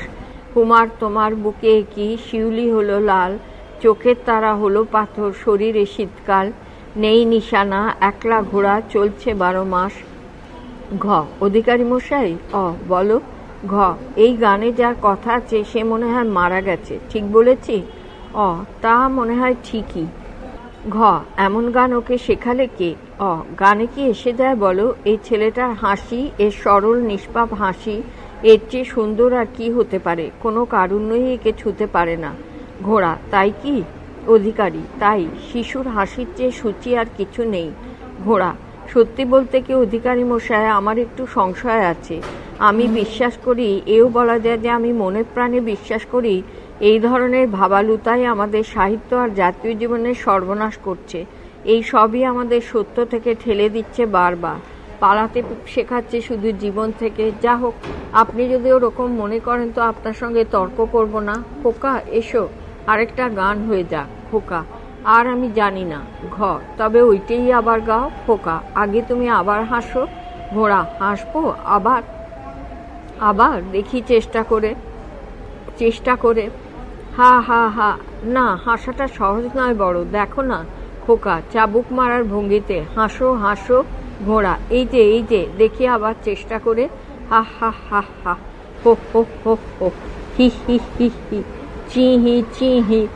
সবাই, কি হলো? অ, ঘোড়ামুখো ঘোড়ামুখো, ঘ, চিহি চিহি চিহি চিহি, প্রবল আনন্দে লাফাতে থাকে। অ, সাবধান সাবধান, খোকা না পড়ে যায়। ঘোড়া দৌড়ে বেড়ায়, বেজায় ফুর্তি। খোকাও টুকরো টুকরো গান গায় আর দৌড়তে বলে ঘোড়াকে। এতক্ষণে তবেও পুরো হতে পারল। নট দুজনকে, তোমরা যাও, গিয়ে পূজ্যপাদ ব্রাহ্মণ বিদ্যাসাগরকে জানাও যে তার পৌত্র সগৌরবে ঘরে ফিরছে বিশাল এক সাদা ঘোড়ায় চেপে।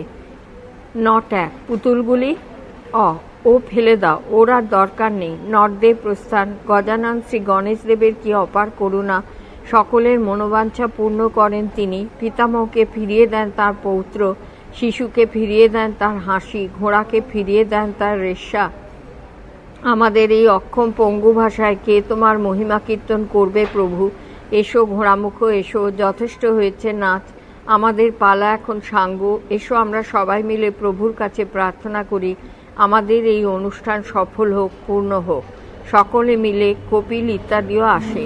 মেঘ দাও, বৃষ্টি দাও, দাও প্রভু, দাও শস্যকণা, পূর্ণ করো স্বপ্নজ্ঞান, শিল্পধ্যান, সমগ্র কামনা। রাজ্যের পালক যেন সর্বকর্মে সফলতা পান, আর তার সঙ্গে প্রভু ছিটে ফোঁটা দাও কাণ্ডজ্ঞান। গিরিশ কার্নাডের হয়বদম নাটকটি এখানেই শেষ হলো।